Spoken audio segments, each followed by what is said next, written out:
It's an interesting subject. অদ্বৈত বেদান্ত এরকম ভাবে দেখতে গেলে যে যুব সমাজের জন্য কিংবা বৃদ্ধদের জন্য কিংবা মধ্যবয়স্কদের জন্য ঠিক তা নয়। আমরা উপনিষদে পাই সে স্টুডেন্ট, সে একদম ছোট শিশু নচিকেতা, সে হচ্ছে তাকে দেখানো হচ্ছে কঠোপনিষদে as the ideal student of অদ্বৈত বেদান্ত। আবার পরিণত বয়স্ক মানুষ তারাও গিয়ে অদ্বৈত বেদান্ত শিখছেন, তারা আ সাধনা করছেন।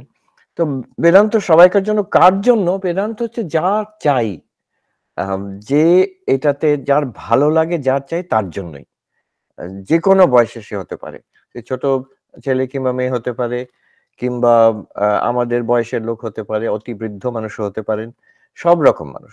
সাধু সন্ন্যাসী, গৃহস্থ মানুষ, আ যেকোনো কর্মরত কিংবা অবসরপ্রাপ্ত। অনেক সময় আমরা দেখতাম আশ্রমে গিয়ে যে বয়স্ক লোকেরাই আসতেন সব প্রোগ্রামের জন্য, লেকচারের জন্য। আর আমি তখন ছোট ছেলে যে আশ্রমে গিয়ে বসে থাকতাম।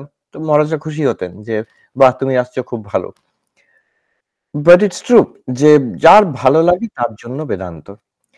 তাই আমি ভাবছি আজকে আরম্ভ করার আগে আমি কিছুটা নিজের অভিজ্ঞতা বলি। কিভাবে আমার বেদান্ত ভালো লেগেছিল আর কেমনভাবে বেদান্ততে এলাম। তো সেই কথাটা একটু বলে, তাতে আমার মনে হয় a lot of people can uh, identify with this. Um, and it will make it more personal also. তো ছোটবেলায় আমি ছিলাম ভুবনেশ্বর রামকৃষ্ণ মঠের কাছে, আমাদের বাড়ি ছিল। আর বাবা-মা ভক্ত ছিলেন, আশ্রমে যেতেন। তো সেইভাবেই আমার রামকৃষ্ণ মঠ মিশনে আমার পরিচিতি হলো। I got to know about the ashram and the monks. আরেকটা উপায় ছিল, আরেকটা মাধ্যম ছিল যে আমার ঠাকুরদা, তিনি আমাদের ওনার নাতি-নাতনিদের বই পাঠাতেন। আ ছোটদের যে স্বামীজি, তারপরে অন্যান্য বই, 'টেলস অ্যান্ড প্যারাবলস অফ রামকৃষ্ণ'। আর উনি খুব বলতেন। উনি পাঠচক্র করতেন বাড়িতে। আর নাতি-নাতনিদের সবাইকে বসে থাকতে হতো। আমাদেরও বসে থাকতে হতো। তারপরে আমরা একটু প্রসাদ পেতাম কিংবা টফি পেতাম। হয়তো সেই লোভেই হয়তোবা বসে থাকতাম। কিন্তু আমার মনে এখনো পরিষ্কার মনে আছে যে আমার ভালো লাগতো। আমি এই কথাগুলো শুনতে, গানটা শুনতে। তারপরে মঠে যেতে ভালো লাগতো। আম আমার তো সবটাই ভালো লাগতো। মঠের অ্যাটমসফিয়ার খুব ভালো লাগতো। বাড়ির পাশে যে আশ্রম ছিল। মহারাজদের ভালো লাগতো। তো সেখানে আ যে এই কথাটাও আমার খুব ভালো লাগতো যে মহারাজরা আর মঠের ভক্ত ভলান্টিয়াররা কত ভালো কাজ করেন। তারা সেই ডিসপেন্সারি চালান, স্কুল চালান, আ ত্রাণ কার্য করেন। আবার এটাও খুব ভালো লাগতো যে মন্দিরে যে পুজো হতো, আ ঠাকুরের পুজো, সেখানকার যে অ্যাটমসফিয়ার, একটা শান্ত, দিব্য, আম একটি পবিত্র অ্যাটমসফিয়ার যেটা হতো, সেটা আমার খুব ভালো লাগতো। আশ্রমের পরিবেশ খুব ভালো লাগতো এবং মন্দিরের যে গান, বিশেষ করে আরতির গান, আমার সেটাও খুব I used to feel very inspired. আমার এখনো সব স্মৃতি আছে। খুব ছোটবেলায় তখন স্কুলে পড়ি। তো সে আম মঠে গিয়ে বসে থাকা, আরতি দেখা, বড়রা জপ ধ্যান করতেন। আমি তখন, আমার দীক্ষা হয়নি। আমি জপ ধ্যান বুঝতামও না। চুপ করে বসে থাকতাম। সেটা আমার খুব ভালো লাগতো। আম ওখানে একটি শান্তির ভাব এবং আম একটা inspiration. One felt that something higher. হয়তো ব্যাপারটা কি আমি ঠিক তখন জিজ্ঞেস করলে বলতে পারতাম না। কিন্তু আমার খুব ভালো লাগতো। there's something higher and something noble there. সবচেয়ে বড় যেটা সোর্স অফ ইন্সপিরেশন ছিল বই। বাবা-মা ভক্ত ছিলেন বলে তো সেখানে আমাদের বাড়িতে রামকৃষ্ণ মঠ মিশনের আ অনেক বই আমাদের বাড়িতে ছিল। তো বিশেষ করে স্বামীজির বই এবং বেদান্তেরও কিছু বই ছিল। তো সেগুলো আমি পড়তাম। ঠাকুরমা স্বামীজির জীবনী, স্বামী বিবেকানন্দ, বিশেষ করে স্বামী ব্রহ্মানন্দ, যিনি ভুবনেশ্বর মঠের প্রতিষ্ঠা করেছিলেন, তাঁর জীবনী পড়ে I felt very inspired. এবং বেদান্তের বই তখন পড়তে আরম্ভ করি। তখন আমি স্কুলে পড়ি। আমার এখনো মনে আছে ক্লাস 8 তখন আমার। আর আমি আ কোথা থেকে জোগাড় করলাম পঞ্চদশী। একটা কঠিন অদ্বৈত বেদান্তের বই। আর আমার মনে আছে প্রায় সবটাই আমি পড়ে ফেললাম। সে নভেল পড়ার মতন করে ১ দিন ২ দিন মধ্যেই এতগুলো চ্যাপ্টার। 15টা চ্যাপ্টারের মধ্যে আমি বেশিরভাগই আমি পড়ে ফেলেছিলাম। কি বুঝেছি এখন জানি না। সেই ছোট বয়সে কতটা পঞ্চদশী বুঝেছি। কিন্তু এটা আমার পরিষ্কার মনে আছে। খুব ভালো লাগতো জিনিসটা পড়তে। যা একটু বুঝছি সেটাও খুব ভালো লাগতো।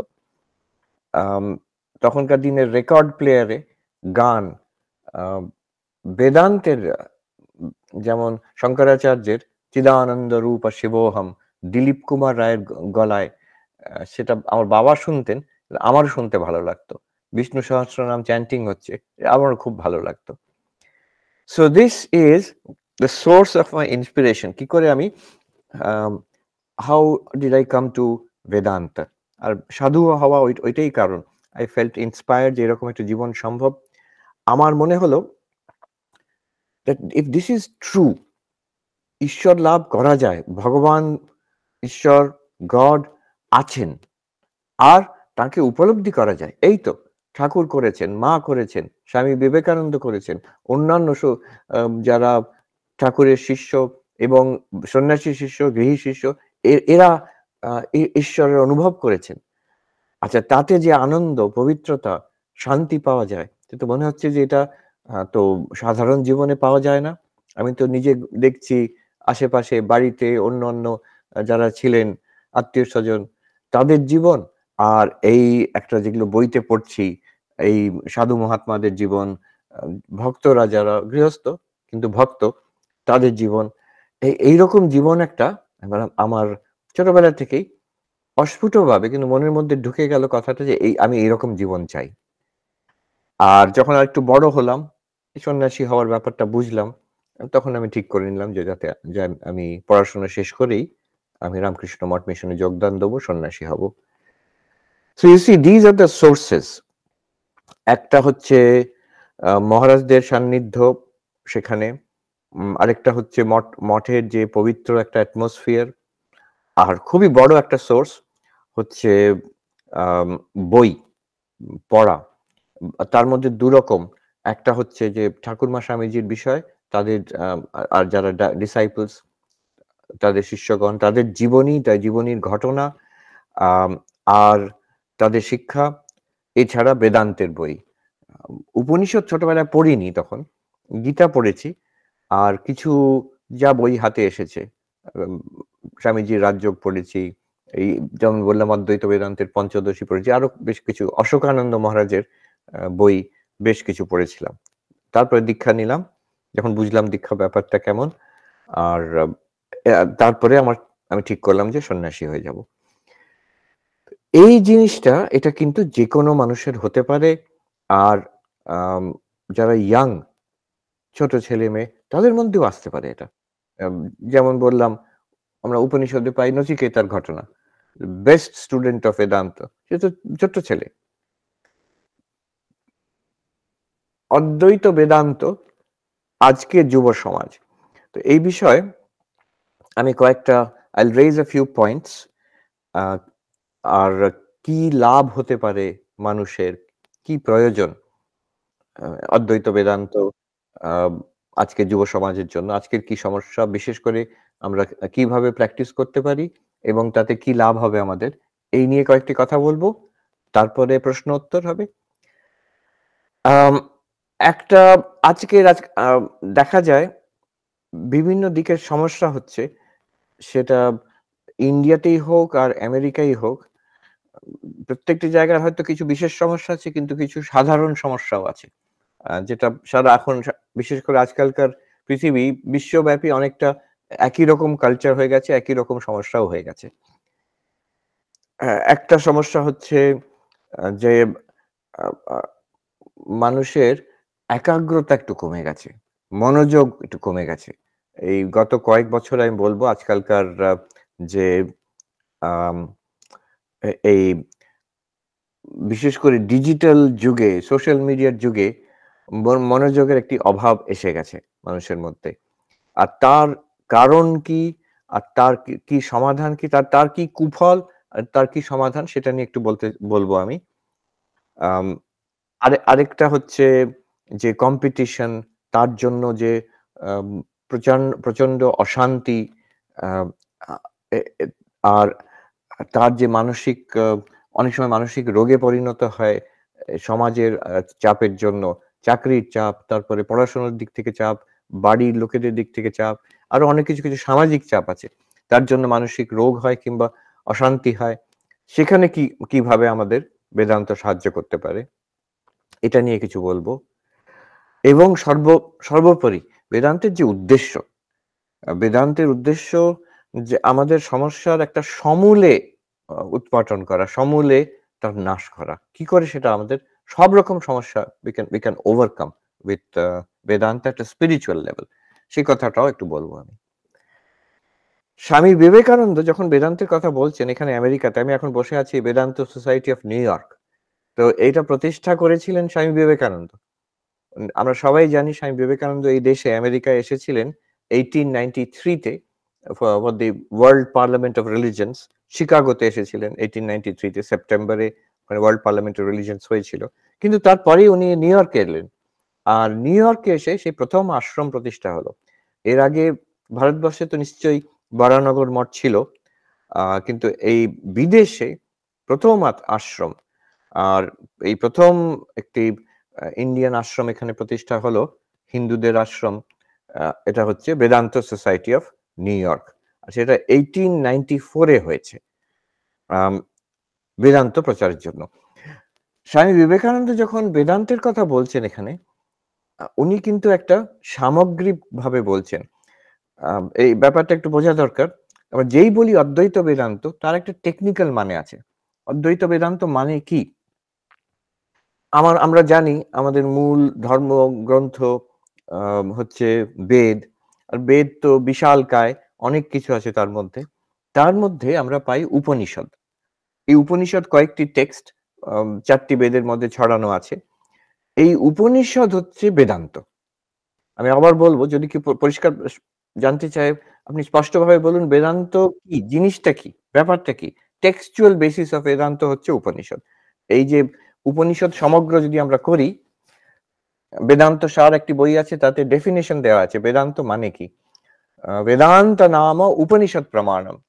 মানে বেদান্ত আর কিছু নয়, এই উপনিষদ যে প্রমাণ, মানে তার থেকে যে আমরা জ্ঞানটা পাই, সেইটিকে বেদান্ত বলা হচ্ছে। এখন শুধু উপনিষদ নয়, আমরা বেদ উপনিষদ কজন পড়ি? এই যে আমি বললাম ছোটবেলায় আমার ইন্টারেস্ট হলো, আমি বেদান্ত জানতে চাইলাম, কিন্তু উপনিষদ পড়িনি। আমি হয়তো উল্টে পাল্টে দেখেছি, পড়েছি আমি গীতা। অতএব আরেকটি খুব ভেরি ইম্পর্টেন্ট টেক্সট, আমি বলবো মোস্ট ইম্পর্টেন্ট টেক্সট হচ্ছে বেদান্তের টেক্সট হচ্ছে ভগবত গীতা। অনেকে হয়তো উপনিষদ জানে না, কিন্তু গীতার নাম সবাই শুনেছে, একটু উল্টে পাল্টে দেখেওছে হয়তো সবাই, আর অনেকে পড়েওছে। তো এই ভগবত গীতা শ্রীকৃষ্ণ অর্জুনকে শিক্ষা দিচ্ছেন।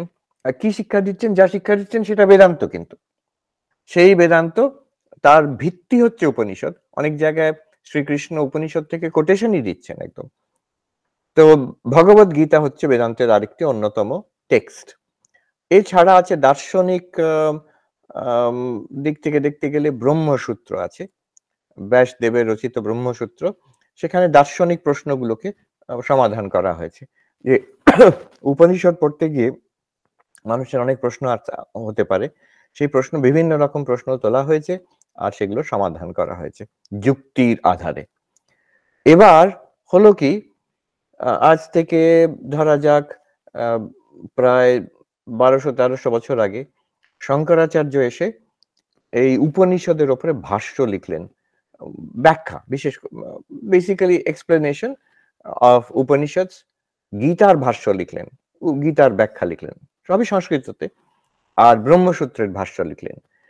এই যে শঙ্করাচার্য এসে ভাষ্য লিখে গেলেন, বিশেষ করে ব্রহ্মসূত্রের ভাষ্য, তো একটি উপনিষদের বেদান্তের একটি ইন্টারপ্রিটেশন, একটা স্কুল, একটা মতবাদ পুষ্ট হলো। আমি সাবধানে কথাটা বলছি, অদ্বৈত বেদান্ত শঙ্করাচার্যের আগেও ছিল। সেটা শঙ্করাচার্যের গুরুদেব যিনি ছিলেন গোবিন্দপাদ, তাঁর গুরু ছিলেন গৌড়পাদ, এরা সবাই অদ্বৈতবাদী। আর তার আরো প্রাচীন অদ্বৈতবাদীদের নাম পাওয়া যায়। কিন্তু শঙ্করাচার্য যেটা করলেন, he set Advaita Vedanta on a firm footing, এই যে বিশালকায় ভাষ্য রচনা করে লজিক্যালি কনসিস্টেন্ট একটি স্কুল অফ থট, একটি দার্শনিক স্কুল, সেটা সেটার জন্য শঙ্করাচার্য কিন্তু হি ইজ দ্য কি পারসন। ঠিক তেমনই তার পরবর্তীকালে অন্য আচার্যরা এলেন। যেমন রামানুজাচার্য, মধ্বাচার্য। এদের আচার্য আবার বলা কেন হয়? তার একটা টেকনিক্যাল কারণও আছে। যারা এই ব্রহ্মসূত্রের উপরে ভাষ্য রচনা করেছেন, তাদের নিজের মতবাদ অনুযায়ী তাদের বলা হয় আচার্য। শঙ্করাচার্য অদ্বৈত মতবাদ অনুযায়ী ব্রহ্মসূত্রের ভাষ্য করলেন। তারপরে রামানুজাচার্য বিশিষ্ট অদ্বৈতবাদ মতবাদে উনি ব্রহ্মসূত্রের ভাষ্য রচনা করলেন, শ্রীভাষ্য। তো সেটা হচ্ছে বিশিষ্ট অদ্বৈতবাদ। তারপরে মধ্বাচার্য, তার ভাষ্যর উপরে দাঁড়িয়ে আছে দ্বৈতবাদ কিংবা মধ্য বেদান্ত যেটাকে বলা হয়। তারপরে নিম্বার্কাচার্য, দ্বৈতাদ্বৈতবাদ, বল্লভাচার্য, শুদ্ধাদ্বৈতবাদ। তো এইরকম অনেক বেশ কয়েকটি বেদান্তের স্কুল, দার্শনিক মতবাদ সৃষ্টি করা হয়। সবাই একটু যদি হ্যাঁ মিউট করে দিলে খুব ভালো হয়। এবার স্বামী বিবেকানন্দ যখন এখানে প্রচার করলেন নিউ ইয়র্কে, এবার প্রশ্ন ওঠে তাহলে তিনি কি প্রচার করলেন? তিনি কি অদ্বৈতবাদ প্রচার করলেন, না বিশিষ্টাদ্বৈত, না দ্বৈতবাদ? তিনি একটি সামগ্রিকভাবে করলেন, কিন্তু তার মূল প্রচারের যেটা ভিত্তি, যার মূল দার্শনিক স্রোত, সেটা অদ্বৈতবাদ। বাট অদ্বৈতবাদ কিন্তু it is taught through the lens of inflected by Sri Ramakrishna. তাঁর নিজের দার্শনিক চিন্তাধারা এবং তার গুরু শ্রীরামকৃষ্ণদেব, তাঁর যে দার্শনিক দৃষ্টিকোণ, তো সেই দিক থেকে অদ্বৈতবাদ। শুধু যে ক্লাসিক্যাল অদ্বৈতবাদ, সাংকর বেদান্ত, শুধু সেটা তা নয়, সেটা মূল ধারা ছিল, কিন্তু তার থেকে আমি বলবো আরো এক্সপ্যান্ডেড, আরো বেশ কয়েক পা এগিয়ে গিয়ে স্বামীজি যেটা বলেছেন, তার একটা দিক হচ্ছে যে তিনি এখানে যখন উনি বেদান্ত শেখাচ্ছেন, ওনার থেকে আরম্ভ হয়েছে, বিবেকানন্দ থেকে আজ অব্দি আমরা যখন এখানে বেদান্ত বলি, বেদান্ত সোসাইটি, বেদান্ত পড়াচ্ছি, সেটা অদ্বৈতবাদের জ্ঞানের দিকটাও আছে, কিন্তু ভক্তির দিকও আছে, ধ্যানের দিকও আছে, আর কর্মের দিকও আছে। তো এই চারটে যোগ যে সমন্বয়, জ্ঞান যোগ, ভক্তি যোগ, রাজযোগ এবং কর্মযোগ, এটা একটা বিশেষত্ব। এখন মূল অদ্বৈতবাদ, তাতেও কিন্তু জ্ঞানের সঙ্গে সঙ্গে ধ্যান, ভক্তি, কর্মের স্থান আছে, কিন্তু সেখানে সেগুলো হচ্ছে দোজ আর প্রিলিমিনারি। কর্ম একটা প্রিলিমিনারি, প্রারম্ভিক। ভক্তি তার একটা প্রারম্ভিক প্র্যাকটিস। কর্ম তার একটা preliminary discipline. Main discipline is জ্ঞান, নলেজ। যে অহম ব্রহ্মাস্মি জ্ঞান কি করে হয়, সেটা মেইন ডিসিপ্লিন ছিল।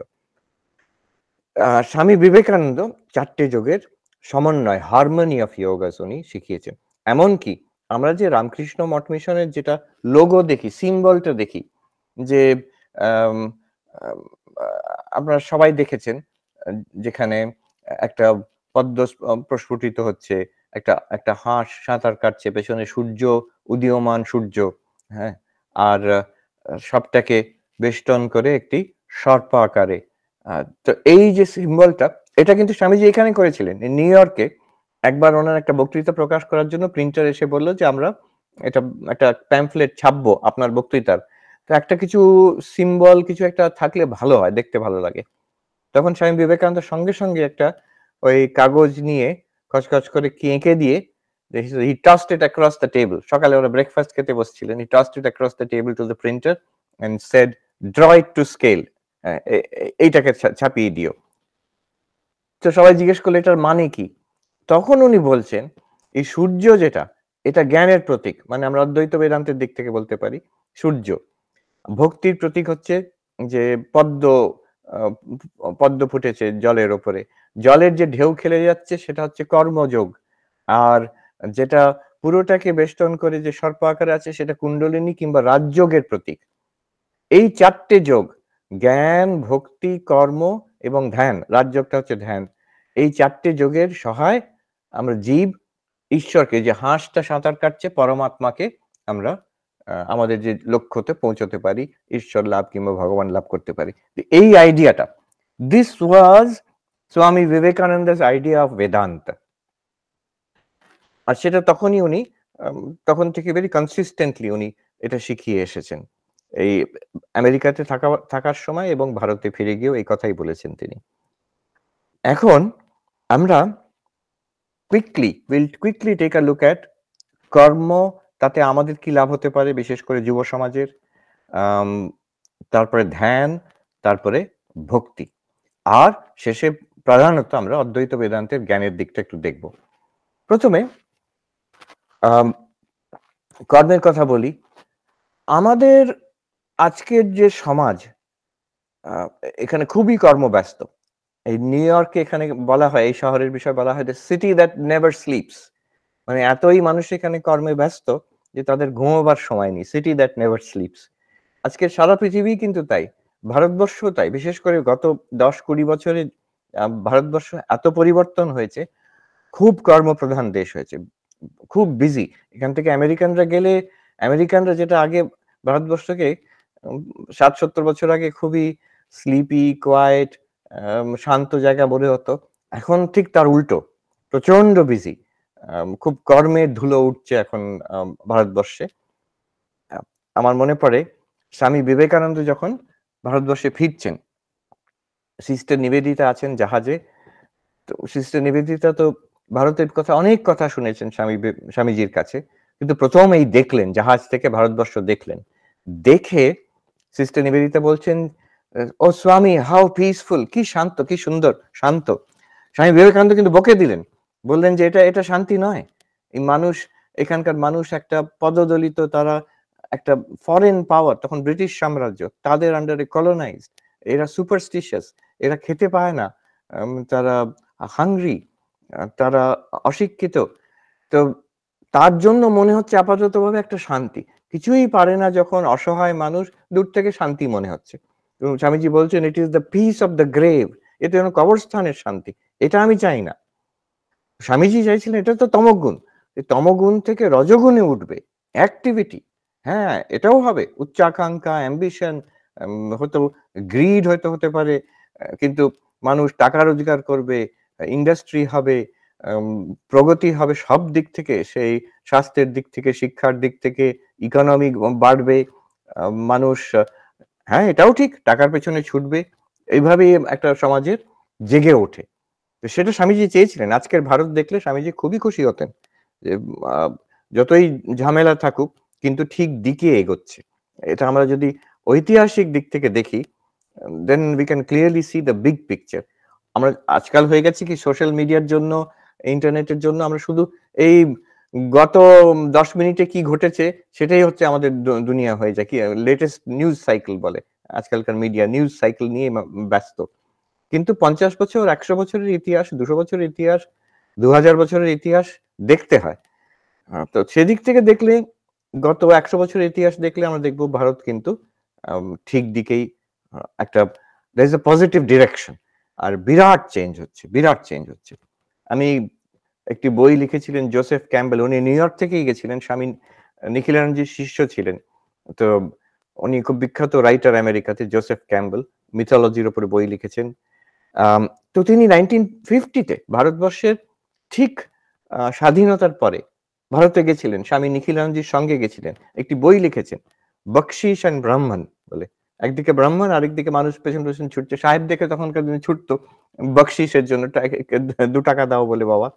তো এই নিয়ে উনি তীব্র আলোচনা করেছেন ভারতবর্ষে, যে he saw the dirt and the poverty and the superstition, কিন্তু বইটা, আর তারপরে খুব প্রশংসা করেছেন ভারতবর্ষের কালচার, বিশেষ করে বেদান্তের প্রচার, ভারতবর্ষের ইতিহাস, এগুলো সব প্রচার করেছেন, উনি প্রশংসা করেছেন। কিন্তু যে জন্য আমি কথাটা বললাম, ওনার বই পড়লে আর আজকের ভারতবর্ষ দেখলে বিরাট তফাৎ দেখা যায়। যেমন একটা বিশেষ কথা উনি বলছেন যে, আমি এখানে অবাক হয়ে গেলাম দেখে, কোথাও মহিলাদের দেখা যায় না, কোনো কাজের মধ্যে নেই, সবাই তাহলে গৃহবদ্ধ তারা।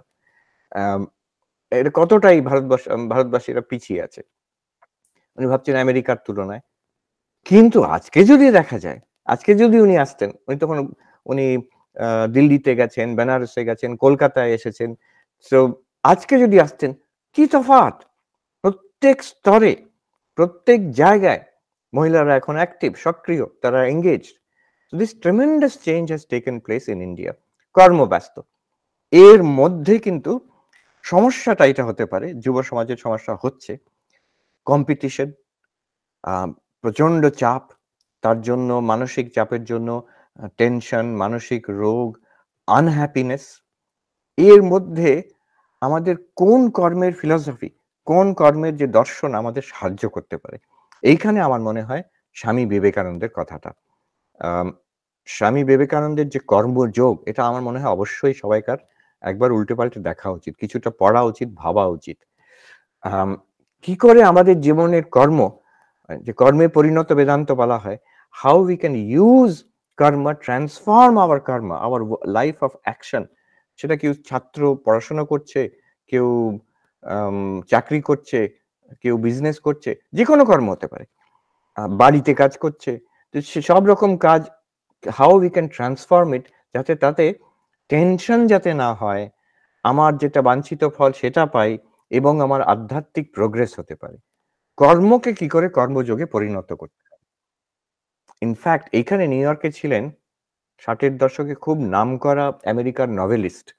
তখনকার দিনে সবচেয়ে প্রিয় নভেলিস্ট এখানে জে.ডি. স্যালিঞ্জার। আম উনিও স্বামী নিখিলানন্দজির শিষ্য ছিলেন, মন্ত্র শিষ্য ছিলেন।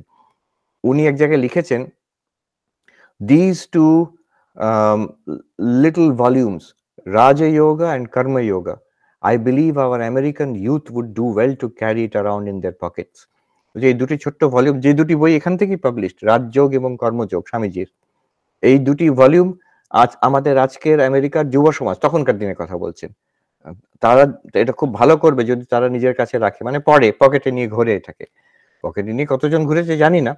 But he saw the importance of it. যে এর মধ্যে একটা এমন জিনিস আছে যেটা আমাদের কাজে লাগতে পারে। এক কথায় তাহলে কি এমন জিনিস আছে সেখানে যেটা আমাদের কাজে লাগতে পারে, বিশেষ করে যুব সমাজের কাজে লাগতে পারে? এটা হলো এই, দ্য সিক্রেট অফ ওয়ার্ক। কাজ কিভাবে করব, কি অ্যাটিটিউড নিয়ে করব, যাতে আমি আম আমার কাজের যে কুফল, যেটা টেনশন, কষ্ট, অশান্তি, সেটা না হয় এবং আমার এতে সব দিকের উন্নতি। আমার আম ইকোনমিক উন্নতি তো হবেই, কিন্তু মরাল উন্নতি এবং স্পিরিচুয়াল ডেভেলপমেন্ট আমার যাতে হয়। কি করে করব? The answer is work with detachment. যে আমি আমাদের আসল টেনশনটা হয় কি? যে এই সব কাজ আমরা করছি, আমরা ধরেই নিয়েছি এগুলো করে আমি এই জিনিসগুলো পাবো। জগতে আমি এই টাকা পাবো, সম্ভ্রম পাবো, একটা আম আম অ্যাচিভমেন্ট হবে, আমার ক্যারিয়ার এইভাবে উঠবে। এইটাই আমার গোল, এটাই লক্ষ্য হয়ে দাঁড়িয়েছে। এগুলো সব হবে। কর্ম করলেই কেউ চাকরি করে তো টাকা পাবেই। অর্জুন যখন যুদ্ধ করছেন আম কুরুক্ষেত্রতে, সেই যুদ্ধটাকে শ্রীকৃষ্ণ অর্জুনকে বলছেন যে, "তুমি এই কাজটাকে কর্মযোগ হিসেবে করো।" তো এখন কর্মযোগ হিসেবে অর্জুন যদি যুদ্ধটা করেন, এই একটু হ্যাঁ, আ এটা মিউট করলে দেয়। যদি যুদ্ধটাকে কর্মযোগ হিসেবে করেন, কর্মযোগের ভাব নিয়ে করেন, তার মানে এই নয় যে অর্জুন যুদ্ধের কোনো ফল পাবেন না। সব ফলই পাবেন তিনি। যুদ্ধ জিতলে রাজ্য তার, যেটা হলো শেষ পর্যন্ত। পান্ডবরা যুদ্ধ জিতলেন, তার রাজ্যটাও পেল। কেউ চাকরি করলে সে তার মাইনে পাবে। তার কেউ বিজনেস করলে তার প্রফিট হবে, ক্যারিয়ারে তার প্রমোশন সব হবে। কিন্তু আমি যদি করি যে এই কাজটা আমি করছি, what is my goal? My goal is আমি আ আমার মুক্তি, আমার ঈশ্বর লাভ, ভগবান লাভ, এইটাই আমার উদ্দেশ্য। যেটা ঠাকুর বলছেন, শ্রীরামকৃষ্ণ বলছেন, "God realization is the goal of human life." শেষ পর্যন্ত। এটা অনেকে ভাবতে পারে এটা বড় কথা হয়ে গেল। বড় কথা নয়। আমি ধরেই নিচ্ছি যারা সবাই এখানে এসেছেন, সবাইকার কিছু না কিছু একটা স্পিরিচুয়াল ইন্টারেস্ট আছে। নাহলে এরকম প্রোগ্রামে কেন আসবেন? গড রিয়ালাইজেশন, ঈশ্বর লাভ, ভগবান লাভ, যেটার জন্য নরেন্দ্রনাথ ওই কলকাতার রাস্তায় ঘুরে, ঘুরে সবাইকে জিজ্ঞেস করছিলেন, যারা তখনকার দিনে ধর্মযাজক, প্রচারক, যে, "আপনি ঈশ্বরকে দেখেছেন? ভগবানকে দেখেছেন?" এই যে ভগবান লাভ, এই যে এই particular goal, it can be hour goal, it should be hour গোল। আমার খুব ভালো লাগে যেটা বলে মহাত্মা গান্ধী বলুন, নেতাজি সুভাষ বোস বলুন, তাদের কিন্তু they were very deeply spiritual people. Mahatma গান্ধীর একটা কথা আমার খুব ভালো লাগে। উনাকে উনি বলছেন, "আমাকে যদি কেউ জিজ্ঞেস করে যে, 'আপনি কে? Who are you?'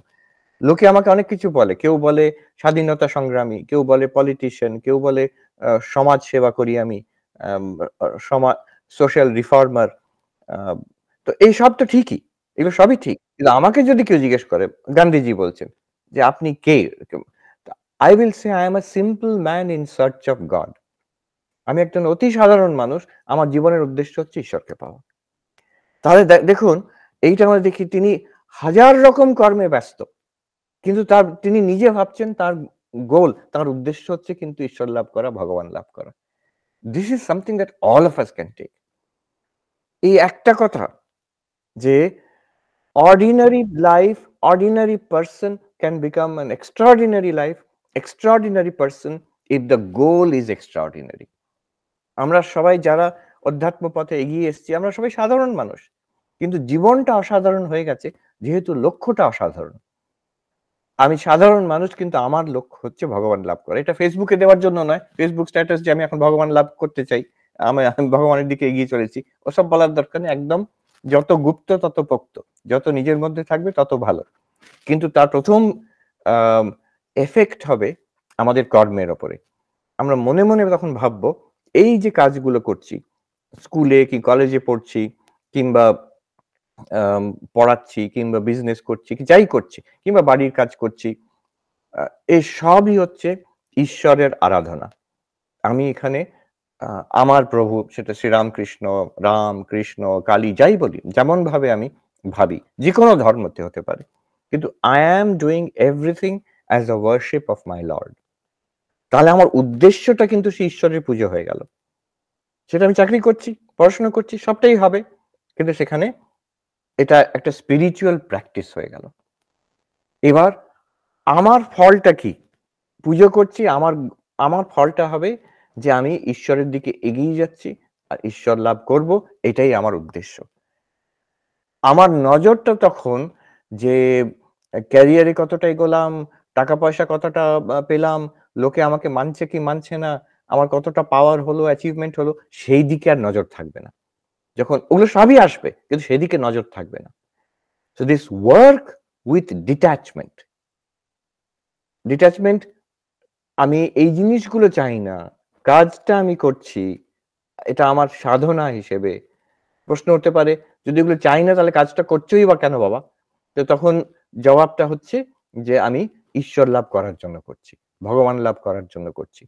আর এটা শুধু এক কচিত একজন অর্জুনের জন্য নয় এই অ্যাডভাইস, কচিত একজন নরেন্দ্রনাথের জন্য নয় এই প্র্যাকটিস।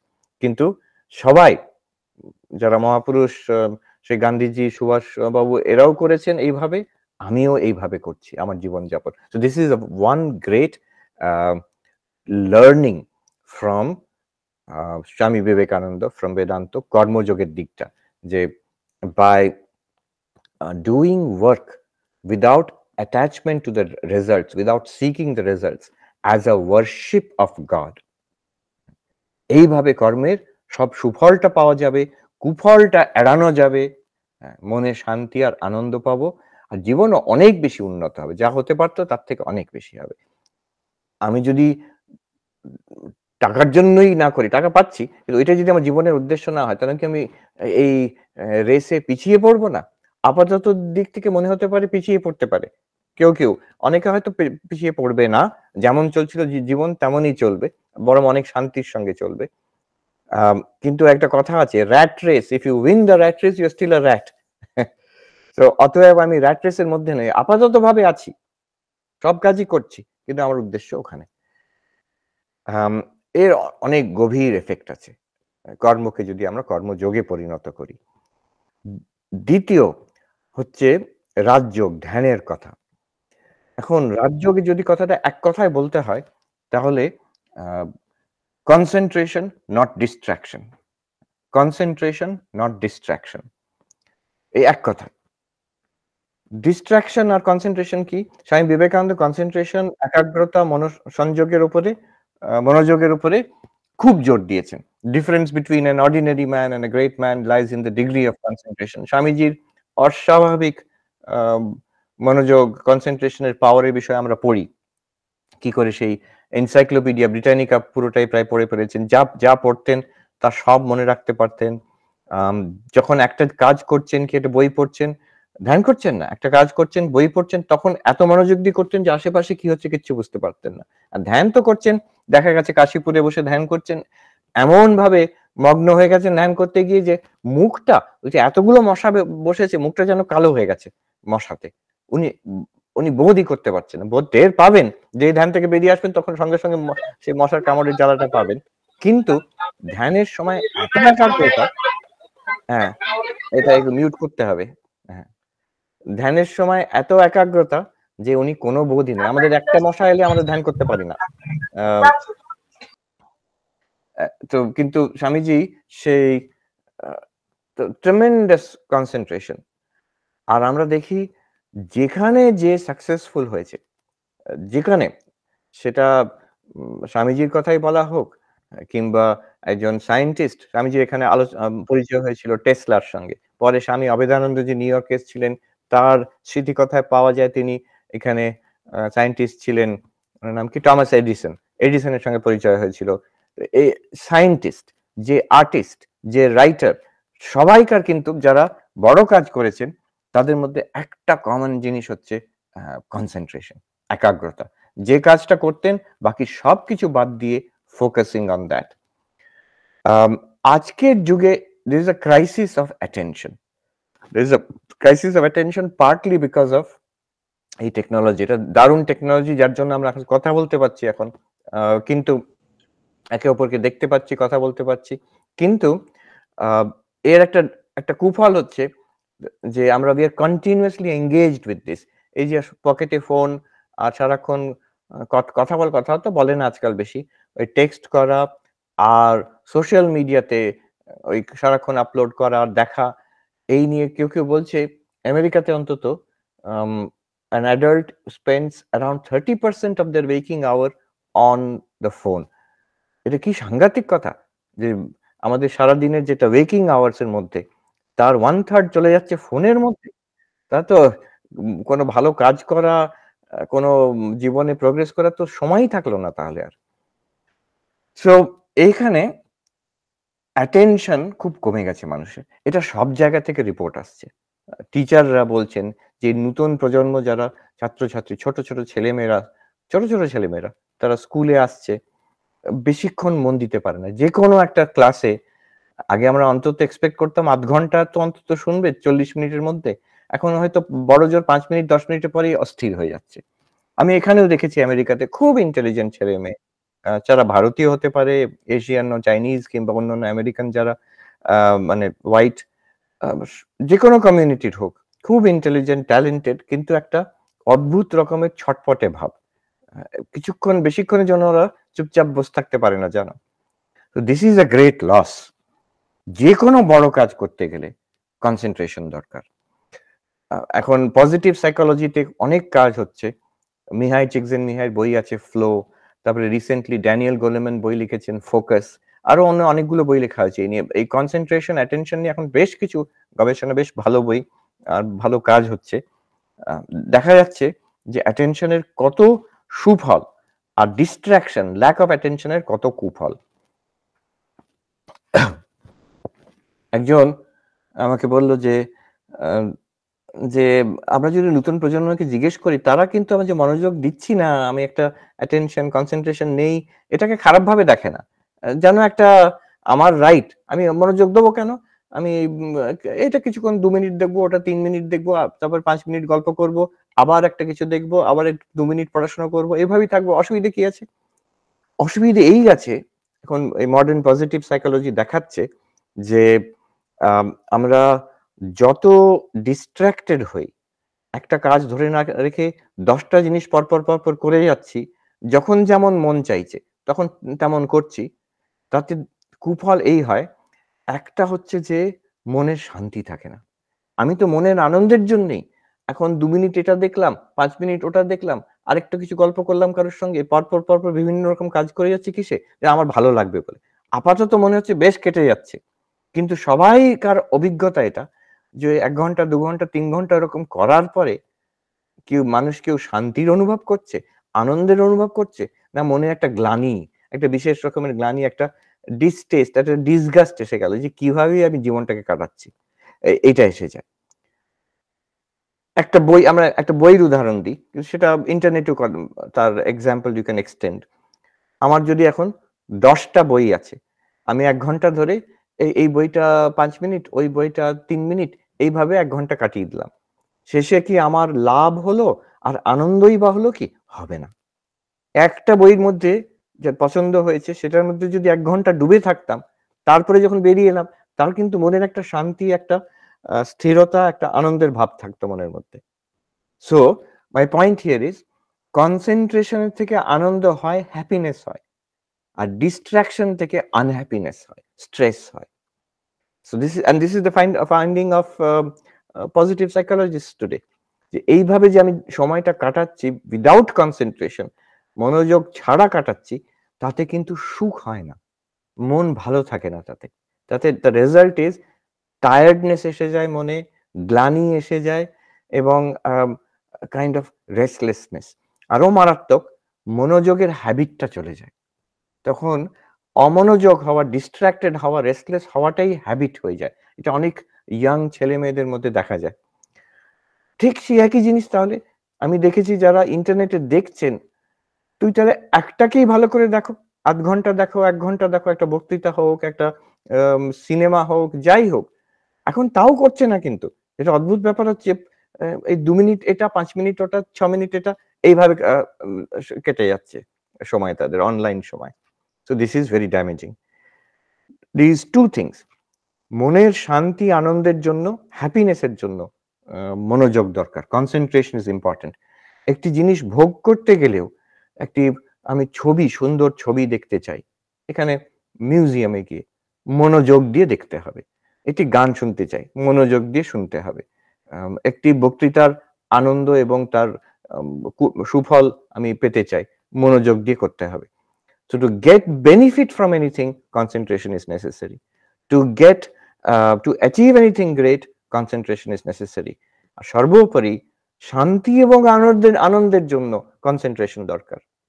আমার খুব ভালো লাগলো, রিসেন্টলি পড়ছিলাম, Simon wild waiting for god একটি বই আছে।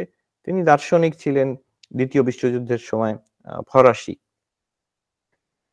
তিনি খুব আধ্যাত্মিক ছিলেন। তিনি ওই জায়গায় লিখছেন যে স্কুলের পড়াশোনাটা it's a very important spiritual practice. এটা অবাক লাগে যে স্পিরিচুয়াল প্র্যাকটিস, কারণ স্কুলের যে পড়াশোনা, তো নিজের সাবজেক্ট পড়ছো স্কুলে, it's an important spiritual practice. বলছেন কেন? সেইখানে যে মন দিয়ে পড়াশোনা করে একটা সাবজেক্ট, অনেকক্ষণ ধরে টানা ধরে বসে থাকে, it develops the power of concentration which is essential in prayer and meditation. পরবর্তীকালে যে আমি প্রার্থনা এবং উনি ধ্যানের কথা বলেননি, প্রার্থনার কথা বলেছেন। তো সেইখানে যে মনোযোগ দরকার, সেটা কিন্তু এই ছোটবেলায় মন দিয়ে পড়াশোনা করলে যে পাওয়ার একটা ডেভেলপ করে, সেটাই কাজে লাগে পরবর্তীকালে। তো বলছেন school studies are very important spiritual discipline, আধ্যাত্মিকতার জন্য। এবং বলছেন যে সাবজেক্টটা ভালো লাগে না, সেটাকে যদি মন দিয়ে করি, that is actually even better practice. তার কারণটা হচ্ছে ভালো না লাগা তো সেটা আমার অসুবিধে। প্রত্যেকটা সাবজেক্ট আছে যেটা ফ্যান আছে। যেকোনো সাবজেক্ট আমার হয়তো বোরিং লাগতে পারে, কিন্তু এই সাবজেক্টটা আবার অন্য কারোর খুব ইন্টারেস্টিং লাগে। এই যে এটাকে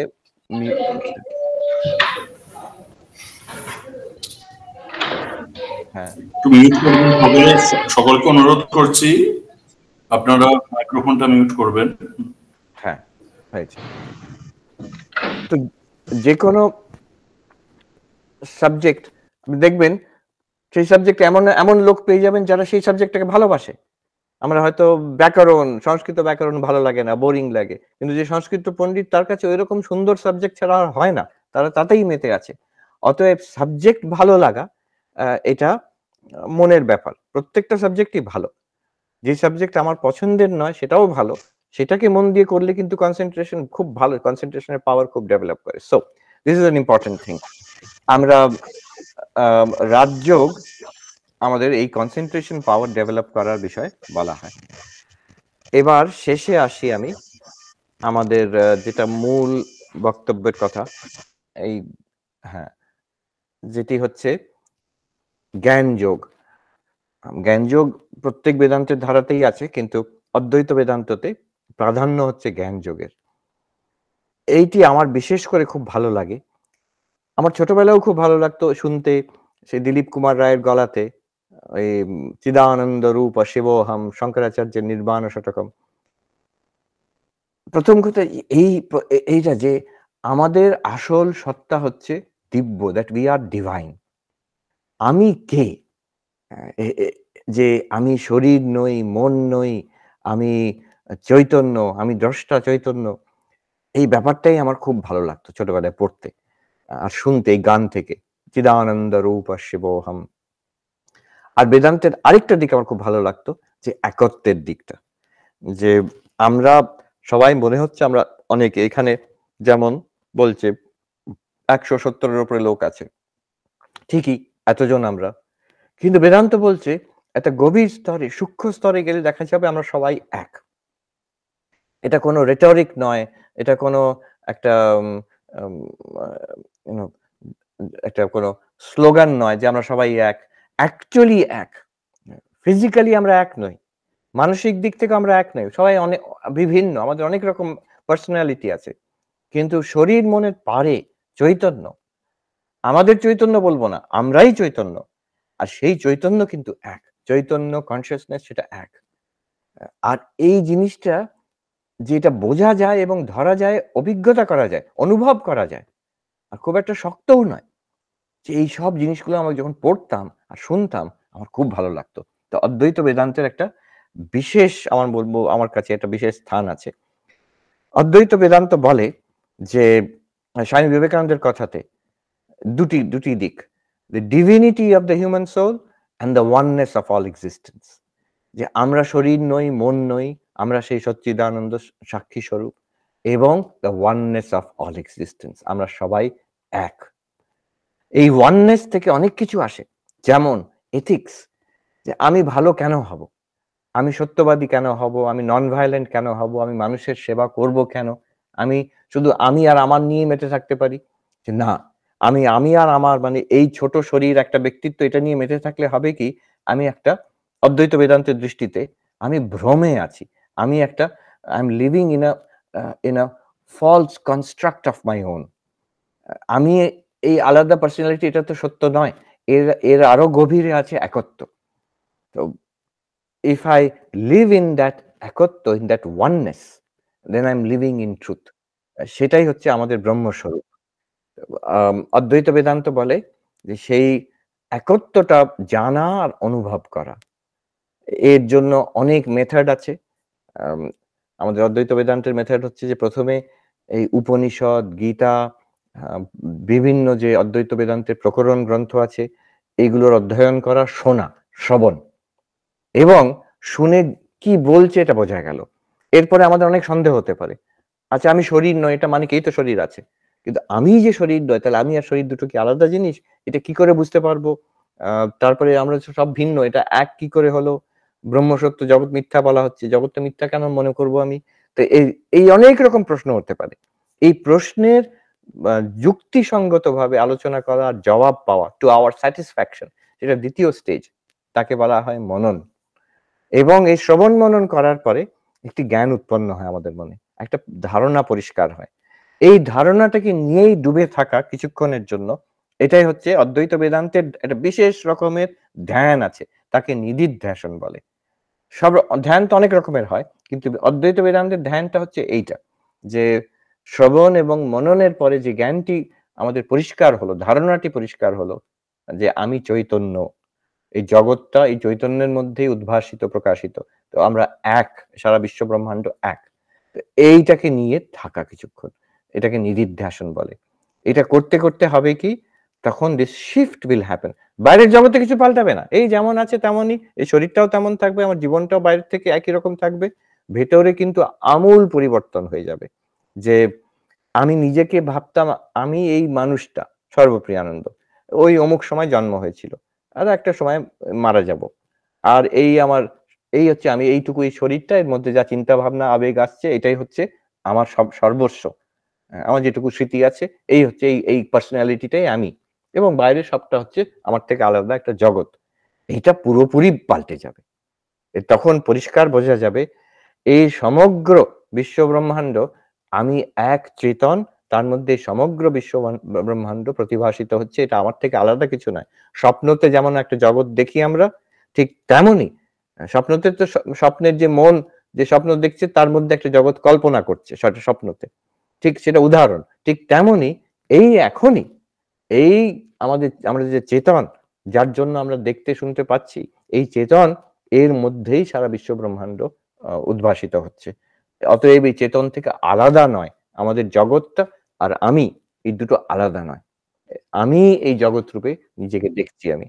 অতএব তাহলে আমি আর এই জগৎ এক, কিন্তু এখান থেকে এথিক্স আসছে যে আমি কেন মানুষের ক্ষতি করব না? সেই মানুষটা তো আমি। আমি তাকে ক্ষতি করা মানে একটা গভীর স্তরে in a deep sense I am harming myself. যদি সেলফিশনেসই হতে হয় তাহলে let us B enlightened selfishness. Selfishness with a capital S, যেটা অন্যদের থেকে আলাদা নয়। এই একটা one self of all beings. সংস্কৃততে বলে একাত্মা। We are all one self. এইটা অদ্বৈত বেদান্তের teaching. Based on this one self comes ethics. এটা যদি সত্যি সত্যি আমি বিশ্বাস করি, then my life will be ethical. Based on this one self, ঠাকুরের শিবজ্ঞানে জীব সেবা, এই যে মানুষের সেবা করছি আমি, এটা পুজো। আমরা কর্মযোগে বললাম এটা পুজো, এটা ঈশ্বরের পুজো। কি করে ঈশ্বরের পুজো হতো? এটা মানুষ, একটা রুগীকে মেডিসিন দিলাম, সে তো রুগী মানুষ, মেডিসিন দিচ্ছি, এর থেকে আর ঈশ্বর এইসব বলা কি দরকার? কিন্তু আমি যদি সেই এক চেতন, তার মধ্যেই সেই রুগী দেখা দিচ্ছে, তাহলে কিন্তু সেই চেতন তো ঈশ্বর। তো সে তিনিই রোগী রূপে দেখা দিচ্ছেন, তিনি যে বুভুক্ষু মানুষ তার রূপে সেই রূপে দেখা দিচ্ছেন, যে বন্যা পীড়িত মানুষ সেই রূপে দেখা দিচ্ছেন, যে যে দুঃখে ডুবে আছে, কষ্টে আছে সে মানুষ, সেই কিন্তু সেই একই চৈতন্য এই রূপে দেখা দিচ্ছে। তাকে সাহায্য করা, তার সেবা করা, সাহায্যও নয় সেবা করা, এটা কিন্তু আমার সেই চৈতন্যেরই আরাধনা হয়ে যাচ্ছে, ঈশ্বরেরই আরাধনা হয়ে যাচ্ছে, শিবজ্ঞানের জীব সেবা হয়ে যাচ্ছে। এই অদ্বৈত বেদান্তের ওপরই ভিত্তি করা শিবজ্ঞানের জীব সেবা। এই অদ্বৈত বেদান্তের ওপরই ভিত্তি করা ঠাকুরের এবং স্বামীজির সর্বধর্ম সমন্বয়। যে যারা অদ্বৈততে বিশ্বাস করেও না, কিন্তু তারা কে দ্বৈতবাদী, কেউ হিন্দু, মুসলমান, কেউ খ্রিস্টান, কেউ বিভিন্ন ইহুদি, বিভিন্ন ধর্মের মানুষ নিজের একে অপরের সঙ্গে লড়াই করছে, কোনো দরকার নেই।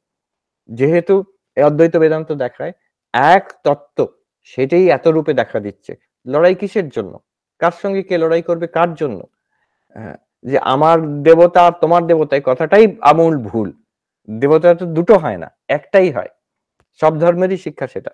আর এখানে অদ্বৈত বেদান্তের এক পা এগিয়ে গিয়ে বলছেন সেই দেবতা বাইরে নেই, সেটা তোমার ভেতরে আছে, সবাইকার মধ্যে আছে, এবং তোমার ভেতরে আছে, এবং তুমি সেটা।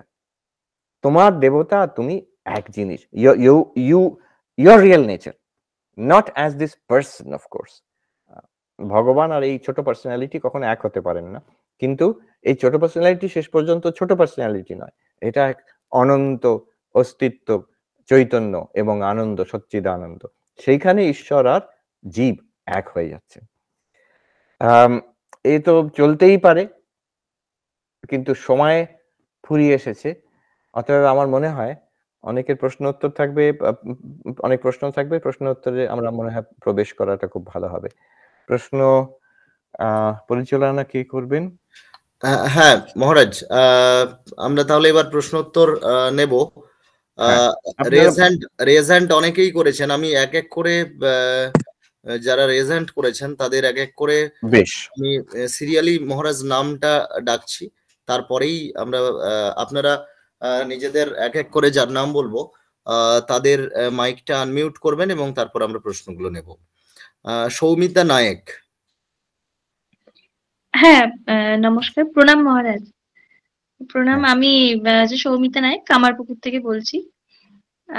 মহারাজ, আমার হচ্ছে একটা প্রশ্ন, যে আজকের দিনে দাঁড়িয়ে আমরা যেটা দেখতে পাচ্ছি যে ইউথদের মধ্যে একটা দেখা যাচ্ছে যে ভ্যালু সিস্টেমটা খুবই মানে লো, মানে দেখা স্পেশালি কলেজ বা ইউনিভার্সিটি লেভেলে তাদের মধ্যে সমস্ত কিছুই হারিয়ে যাচ্ছে। তো আজকের দিনে দাঁড়িয়ে যদি আমি সাইকোলজি বা পজিটিভ সাইকোলজি বলি, তো ওখান থেকে স্পিরিচুয়ালিটি কিভাবে এটাকে মানে ডেভেলপ করবে যদি একটু বলেন আর কি। You are right, that is true. আমাদের ভ্যালু সিস্টেমে একটা বিরাট পরিবর্তন আসছে, আর তার অনেক দিকটাই কিন্তু অবনতির দিকে। কিছু ভালো দিকও আছে, কিন্তু অনেক দিকটা অবনতির দিকে আসছে। সেটা আমরা একদিকে বলতে পারি পাশ্চাত্যের ইনফ্লুয়েন্স, কিন্তু এখন সেটা গ্লোবালাইজড কালচার হয়ে গেছে। সেটা শুধু যে আমেরিকার থেকে আসছে তা নয়, সব জায়গায়, ইউরোপেও তাই, জাপানেও তাই, আর ইন্ডিয়াতেও তাই। এখন একই রকম ভ্যালু সিস্টেম, একই রকম কালচার দেখবেন। ওই ইন্টারনেটের জন্যই আর বিশেষ করে সবাই একই জিনিস দেখছে, একই গান শুনছে, একই সিনেমা দেখছে, একইটা জিনিসের একটা নকল করে যাচ্ছে সবাই সারা পৃথিবীতে। তার জন্য এই এফেক্টটা হচ্ছে।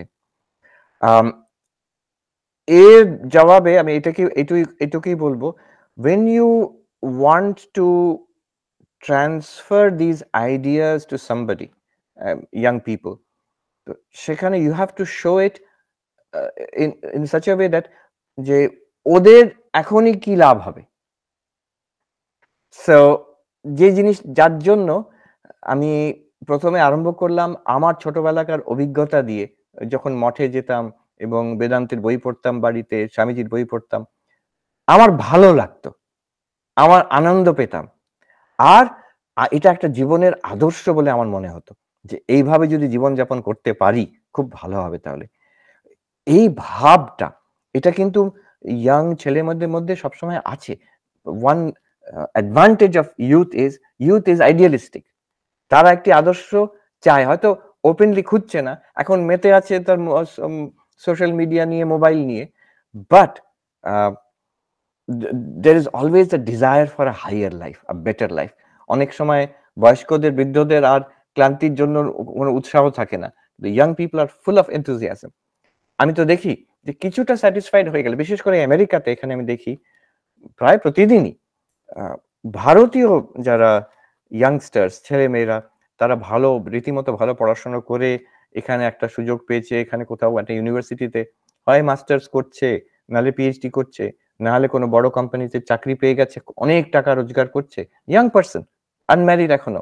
তো তারা এখন, তাদের মনে একটা প্রশ্ন জেগেছে যে আমি তো দেখতে পাচ্ছি যা চেয়েছিলাম মোটামুটি পেয়ে গেছি। দেখুন, যখন চাইছি একটা জিনিস, তখন ওই নিয়ে মেতে থাকে মানুষ। আমি আমেরিকায় যাব, কি কোনো বিদেশে যাব, ওখানে পড়াশোনা করব, কিংবা একটা বড় মাল্টিন্যাশনাল কোম্পানিতে চাকরি করব, তো এইটা নিয়ে মেতে থাকে। কিন্তু যখন পেয়ে গেছি, যখন যা চাইছি সবই পেয়ে গেছি, তখন কিন্তু কেমন একটা এমটিনেস মনে হচ্ছে।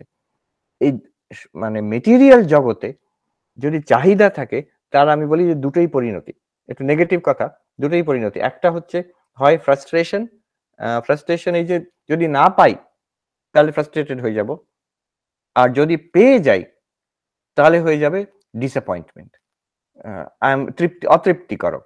এই জগৎটার মধ্যে তৃপ্তি নেই। সবকিছু পেয়ে গেলে তখন ডিসঅ্যাপয়েন্টমেন্ট, মানে অনেক কিছু চাই, পেলাম না, ফ্রাস্ট্রেশন। দুটোই তো নেগেটিভ। তো মানুষ যখন এটা দেখছে, তখন একটা, সেই সময় যখন তারা ধ্যানের কথা, অনেকে মেডিটেশন ক্যাম্পে যায়, বেদান্তের কথা শোনে, অনেকে বুদ্ধিজমে অ্যাট্রাক্টেড হচ্ছে। Why? They want a higher philosophy of life, a transcendent philosophy. এই জগতে তো সব দেখলাম, যা ভালো হতে পারতো সব হয়ে গেল, আর একটু এটাই বাড়তে থাকবে একটু। এখন এখানে দুরকম লোক হয়। এক হচ্ছে যে হ্যাঁ এটাই তো ভালো, এটা নিয়েই থাকি, আর এর থেকে বেশি কিছু দেখছি না। তো ওইভাবেই তারা জীবনযাপন করে অনেক বছর, তাদের অনেক বছর কেটে যায়। কিন্তু যারা একটু সেন্সিটিভ, চিন্তাশীল, বিশেষ করে young people, many of them are like that, তো তাদেরই মনে এই প্রশ্নটা জাগে। তখন Vedanta becomes very interesting and attractive. তখন মনে হয় আমার চাহিদা এটা এমন নয় যে মহারাজরা বলছেন, মাস্টার মশাইরা, বাবা মা বলছেন, তা নয়। হাঙ্গার উইদিন মি, আমার একটা ক্ষুধা আছে এটার জন্য। সো ফার্স্ট অফ অল, এই চাহিদাটা ভেতরে, that my life will be better, এটা ভালো এরকম হতে হবে, এটা বললে young person is not interested in listening to that. বলবে বাবা মা জ্ঞান দিচ্ছে, কি মাস্টার মশাই মহারাজারা জ্ঞান দিচ্ছেন। But I want it, and that's what I see among young people. Many young people come here, খুব highly qualified, চাকরি করছে কি পড়াশোনা করছে, but they all have this question in their mind, একটা চাহিদা নিয়ে আসছে। এবং দ্বিতীয় হচ্ছে বেনিফিট। এই যে কর্মযোগের কথা বললাম, অন্যদের জন্য, সেলফলেস নট সেলফিশ। আপাতত ভাবে শুনলে মনে হবে এতে কোনো কাজের নয়, আমার তো সেলফিশ না হলে চলবে না। নো, অ্যাকচুয়ালি তোমারই কাজে লাগবে, তুমি আনন্দ পাবে, তুমি শান্তি পাবে, এবং সংসারে যা চাইছো কোনোটা মিস করবে না, সব পেয়ে যাবে, শতগুণে বেশি পাবে। সেলফলেস ডিট্যাচমেন্ট নিয়ে কাজ করা, ঈশ্বরের আরাধনা করছি, অর ডিউটি ফর ডিউটি সেক, যেভাবে হোক।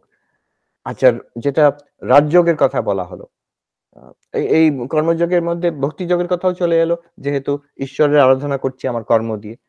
আচ্ছা, রাজযোগ ধ্যানের কথা বলা হলো, অ্যাটেনশন, কনসেন্ট্রেশন, নট ডিস্ট্রাকশন। এতে কত বেনিফিট! এতে আমার কাজ ভালো হবে এবং আনন্দে থাকবো। সে two benefits. I will get peace of mind and joy, that's one. Second, I will be much more productive. আমি যে জিনিস চাইছি সেটা পাবো আমি, and surely without concentration পাবোই না, this is also sure. তো এইভাবে তাদের দেখাতে হবে that these things are available for us. জ্ঞান দেওয়া হবে না, তাহলে কোনো ছেলেমেয়েরা ওরা নিতে চাইবে না। ওরা I was very lucky যে আমার বাবা মা তারা আমাকে they introduced me to Ramakrishna Math mission, এই বই আমাকে নিয়ে গেছেন আশ্রমে, কিন্তু তারপরে কোনোদিন কেউ জোর করেননি। তার পরবর্তীকালে যে আমি নিজের ইচ্ছাতেই আশ্রমে যেতাম, আমি নিজের ইচ্ছাতেই এসব বই পড়তাম। বরং কখনো কখনো মা একটু বকে দিত যে এই পড়াশোনা করছিস না, খালি গিয়ে আশ্রমে বসে থাকিস, এরকম। কিন্তু তারা চাপ দেয়নি। আর আমার যে আধ্যাত্মিক যে ইন্টারেস্ট, এটা আমার ইন্টারেস্ট বলে I have gone forward with it. So young people they need to find it as their own interest. এই পজিটিভ সাইকোলজি এই জন্য দরকার যে এই সত্যগুলো কি, importance of concentration, importance of altruism, selflessness. জ্ঞানের দিকটা তো অত ডেভেলপ নয় পজিটিভ সাইকোলজিতে, যেটা অদ্বৈত বেদান্ত অনেক তুঙ্গে উঠে গেছে, কিন্তু এর বীজগুলো এখানে আছে, এর foundation is there. So the language of positive psychology is a rational scientific language which is acceptable to everybody. এখনই এখানে যদি ইন্ডিয়াতে অবস্থা খারাপ বলে বলছেন যুব সমাজের, আমেরিকায় কম নয়। এই রিসেন্টলি আমি শুনলাম মেন্টাল হেলথ প্রবলেম অনেক বেড়ে গেছে, বিশেষ করে কোভিড এর পরে, কিন্তু কোভিড এর আগেও বাড়ছিল। এই যেটা জেন জি বলে, তো তাদের অনেক সমস্যা। একটা স্টাডি দেখাচ্ছে nearly 30% of college university students in USA তাদের কিছু না কিছু মেন্টাল সমস্যা হয়েছে, বিভিন্ন রকমের, কম বেশি কিন্তু হয়েছে, যেটা অ্যামেজিং। 30%, কম কথা, 1/3। তো আমি এরকম অনেক দেখেছি। হার্ভার্ড ইউনিভার্সিটির ক্লাসরুমে বসে একজন ওই নিটিং, সেলাই করছে বসে, নিটিং ছাত্র। কেন? ছেলে, তো সে নিটিং করছে, যে কেন? বলছে এটা থেরাপি।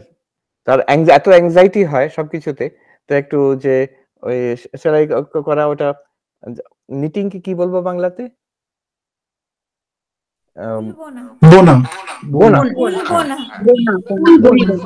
ভুলবো না, হ্যাঁ, সেলাই করা নয়, ভুলবো না, সেটা করছে। এখানে এখন যারা থেরাপিস্ট তারা ওটা একটা, যেমন আমি একটা উদাহরণ দিলাম, this is a kind of practice, তাতে মন শান্ত হবে।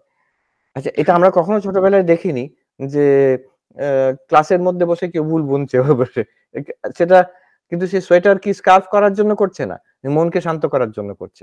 এটা একটা এক্সাম্পল, কত রকম যে এক্সাম্পল।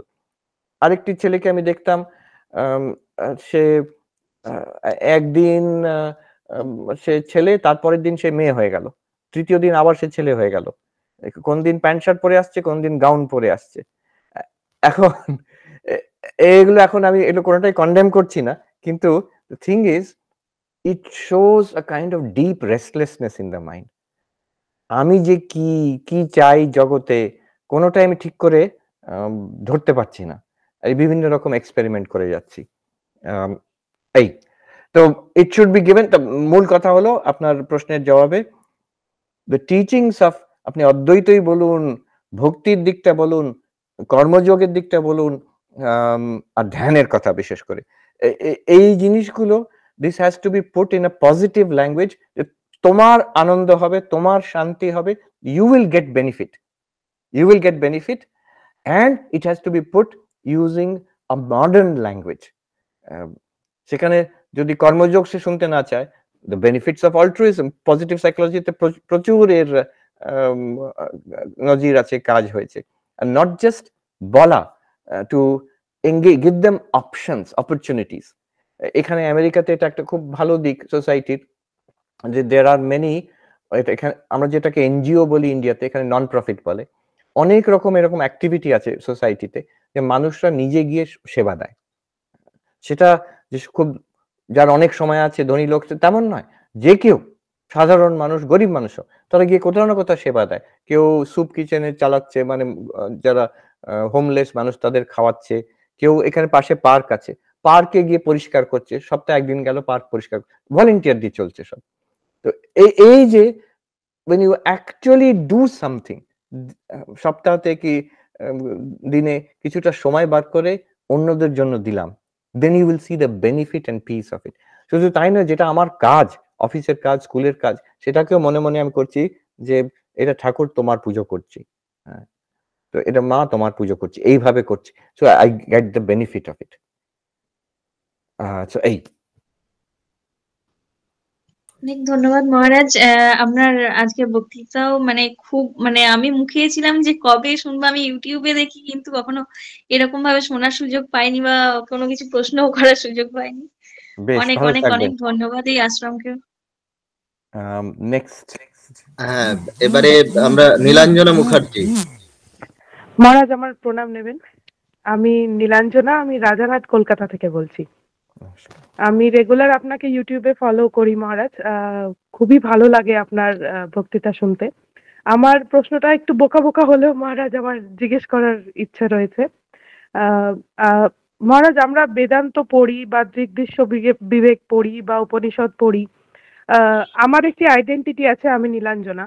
আপনি আমাদেরকে আজকে বললেন বা অনেক বইতেও আমরা পড়ি যে আমরা সর্বব্যাপী চৈতন্য বা ব্রহ্ম, কিন্তু এটা মহারাজ জানার পরে, পড়ার পরে, বোঝার পরেও কোনো ডিফারেন্স তো লাইফে ফিল হচ্ছে না। তাহলে কি আমার স্পিরিচুয়াল লাইফে কোনো প্রগ্রেস হচ্ছে না? তাহলে আমার কি করা উচিত? আমার নামটা রাইট না, আই গেট দ্য কোয়েশ্চেন। দুটো জিনিস, ফার্স্ট হচ্ছে দ্য কোর ইনসাইট ইনটু অদ্বৈত বেদান্ত।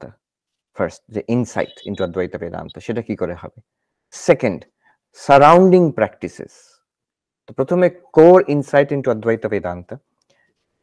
একটা উদাহরণ নেওয়া যাক, যে আপনি বললেন দৃগ্দৃশ্য বিবেক পড়লাম, আপনি এই কথাটাও বললেন যে বুঝলাম, কিন্তু আমার জীবনে কোনো পরিবর্তন আসছে না। জীবনে পরিবর্তন মানে আমার চিন্তা ভাবনাতে পরিবর্তন হওয়া দরকার, আর এবং আমার ব্যবহারে পরিবর্তন, এবং the way I fill in life. তো এই জিনিস, this things should change, in fact it is expected it will change. যদি হচ্ছে না, তার মানে কিন্তু আমার এখনো ঠিক ঠিক বোঝা হয়নি। এই যে দৃগ্দৃশ্য বিবেক পড়লাম, এতে কি, what is expected? First of all my understanding will change. Understanding about what? About my self. আমি যদি এখন যদি আন্ডারস্ট্যান্ডিং ঠিক ঠিক চেঞ্জ করা হয়, তখন আমি কি বুঝবো?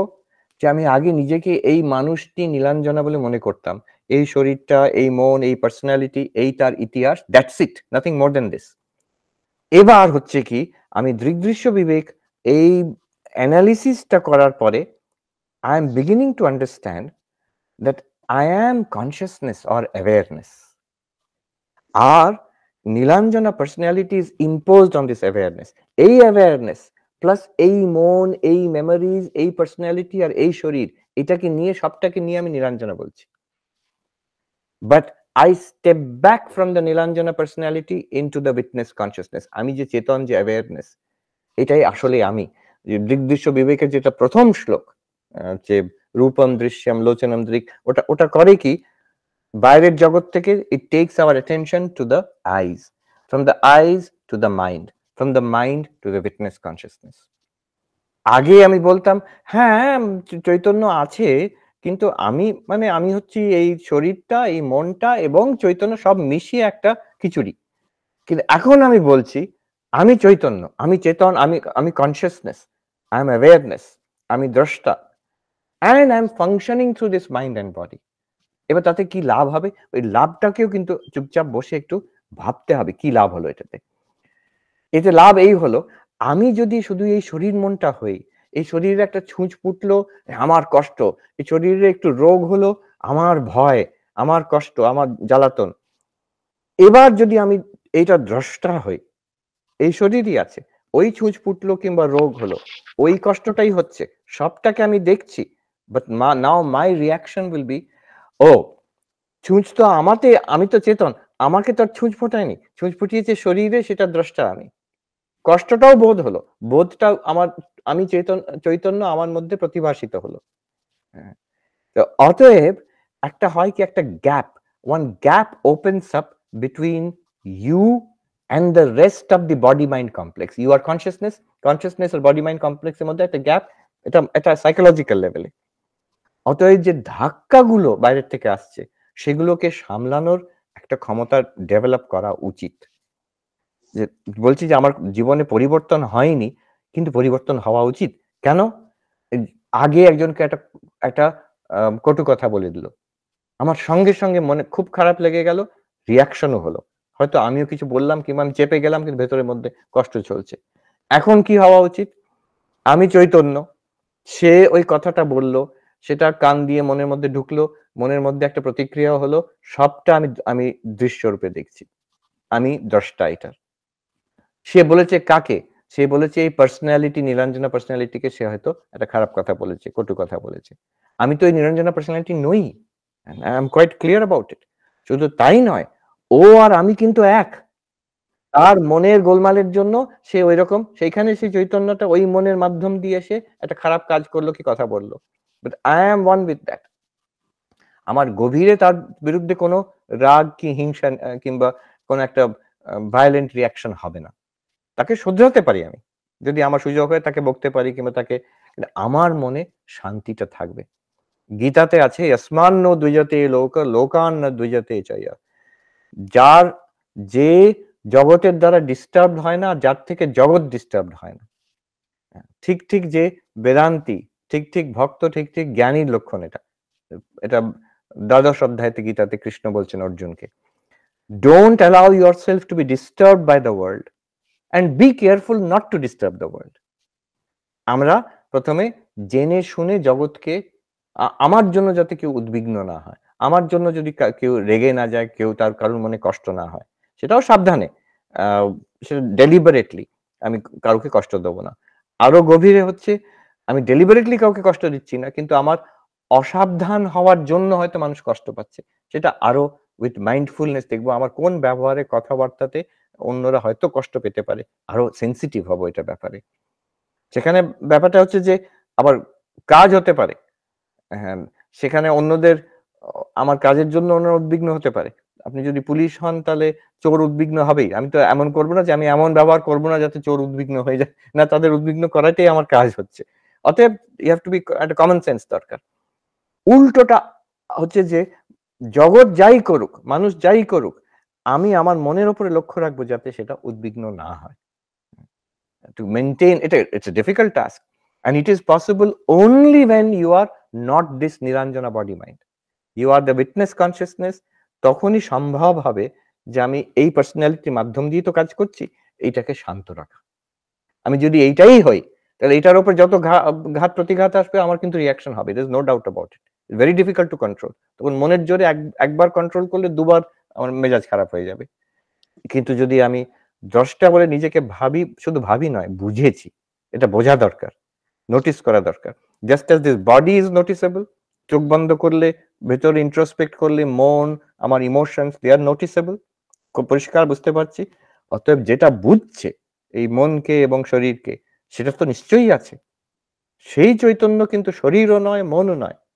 অতএব শরীর মনের যে রিয়াকশন গুলো হয় সেটা ওটাতে নেই, এটা বুঝতে হবে। So this is called the Vedantic insight. এটাকে এইভাবে দেখতে হবে যে এটা কিন্তু শুধু বোঝার ব্যাপার না, এটা ফ্যাক্ট, ইটস আ ফ্যাক্ট। এই পার্সোনালিটির যেমন ফ্যাক্ট, কনসিয়াসনেস এটা আরো বেশি ফ্যাক্ট। আচ্ছা, এটা একবার দৃঢ়ভাবে ধরতে পারলে তখন বিকামস আ রিয়ালিটি, তখন it becomes useful, you'll be able to use it in your daily life.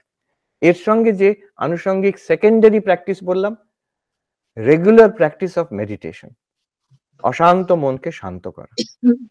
এই কথাটা খুব সুন্দর একজন বললেন সাধু, हम सोचते हैं कि संसार के कारण, संसार के चलते मन अशांत है, लेकिन मन अशांत है इसीलिए संसार है, शांत मन में भला कौन संसार देखा है। খুব সুন্দর কথা হিন্দিতে, যে আমরা ভাবি যে এই সংসারের জন্য আমার মনটা বড্ড অশান্ত, কিন্তু আসল বাস্তব সত্য হচ্ছে এই আমার অশান্ত মনের জন্য সংসার।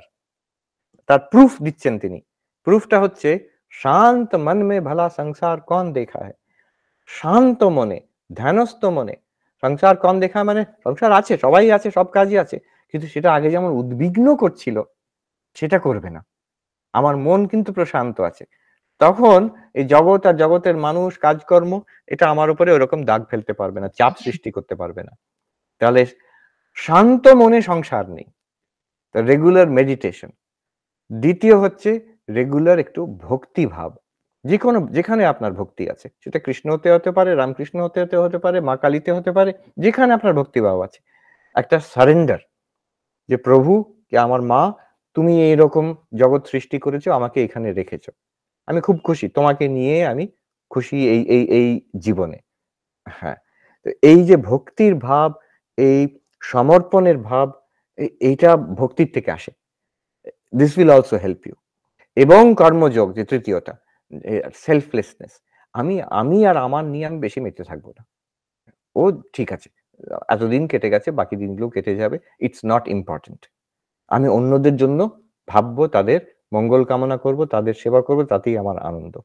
তো এই দুটো জিনিস, the Vedantic insight number 1, surrounded by this 3 practices, daily meditation, অশান্ত মনকে শান্ত করা, দ্বিতীয় ঈশ্বরকে সমর্পণ করা সবকিছু, আমার দুঃখ কষ্টগুলো, তৃতীয় আমি আমার নিজের দুঃখ কষ্ট নিয়ে বেশি ভাবতে চাই না, আমি অন্যদের জন্য, ফ্যামিলিতে হোক, কমিউনিটিতে হোক, অনেক লোক, তাদের সেবার দরকার, সহানুভূতির দরকার, আমি তাদের নিয়ে বরং ভাববো। এই যে একটি ঘটনা আছে, স্বামীজি ইন্ডিয়াতে, ছেলে স্বামীজির কাছে এসে, যুবক বলছে, স্বামীজি আমি কিন্তু ধ্যান করার চেষ্টা করি, আমি দরজা জানলা বন্ধ করে আমি ধ্যান করি, কিন্তু আমার মনে কোনো শান্তি নেই। তো স্বামীজি বলছেন, তুমি দরজা জানলা খুলে দাও, তুমি বেরিয়ে এসো ঘর থেকে, দেখো এখানে ওই ক্ষুধার্ত মানুষটা আছে, তাকে খাওয়াও, যেখানে অসুস্থ মানুষটা আছে তার সেবা করো, শুশ্রূষা করো, তখন দেখবে শান্তি পাবে। হ্যাঁ, so selflessness gives a lot of peace. Yes. মহারাজ, আপনাকে অন্তরের ধন্যবাদ, আমার প্রণাম জানাই। ঠাকুরের কাছে প্রার্থনা করব অবশ্যই একদিন যেন আপনার সঙ্গে আমার সামনাসামনি দেখা হয়। এরপরে আমরা সপ্তক দাস, আপনি আনমিউট করুন। হ্যাঁ মহারাজ, শোনা যাচ্ছে? হ্যাঁ শোনা যাচ্ছে। হ্যাঁ মহারাজ, প্রথমে প্রণাম নেবেন। আমার অ্যাকচুয়ালি একটা প্রশ্ন আসলে রিলেটেড টু আর্টিফিশিয়াল ইন্টেলিজেন্স। তো আপনি বিগত অনেক লেকচারে কনসাসনেস কথাটা খুবই জোর দিয়েছেন আর কি।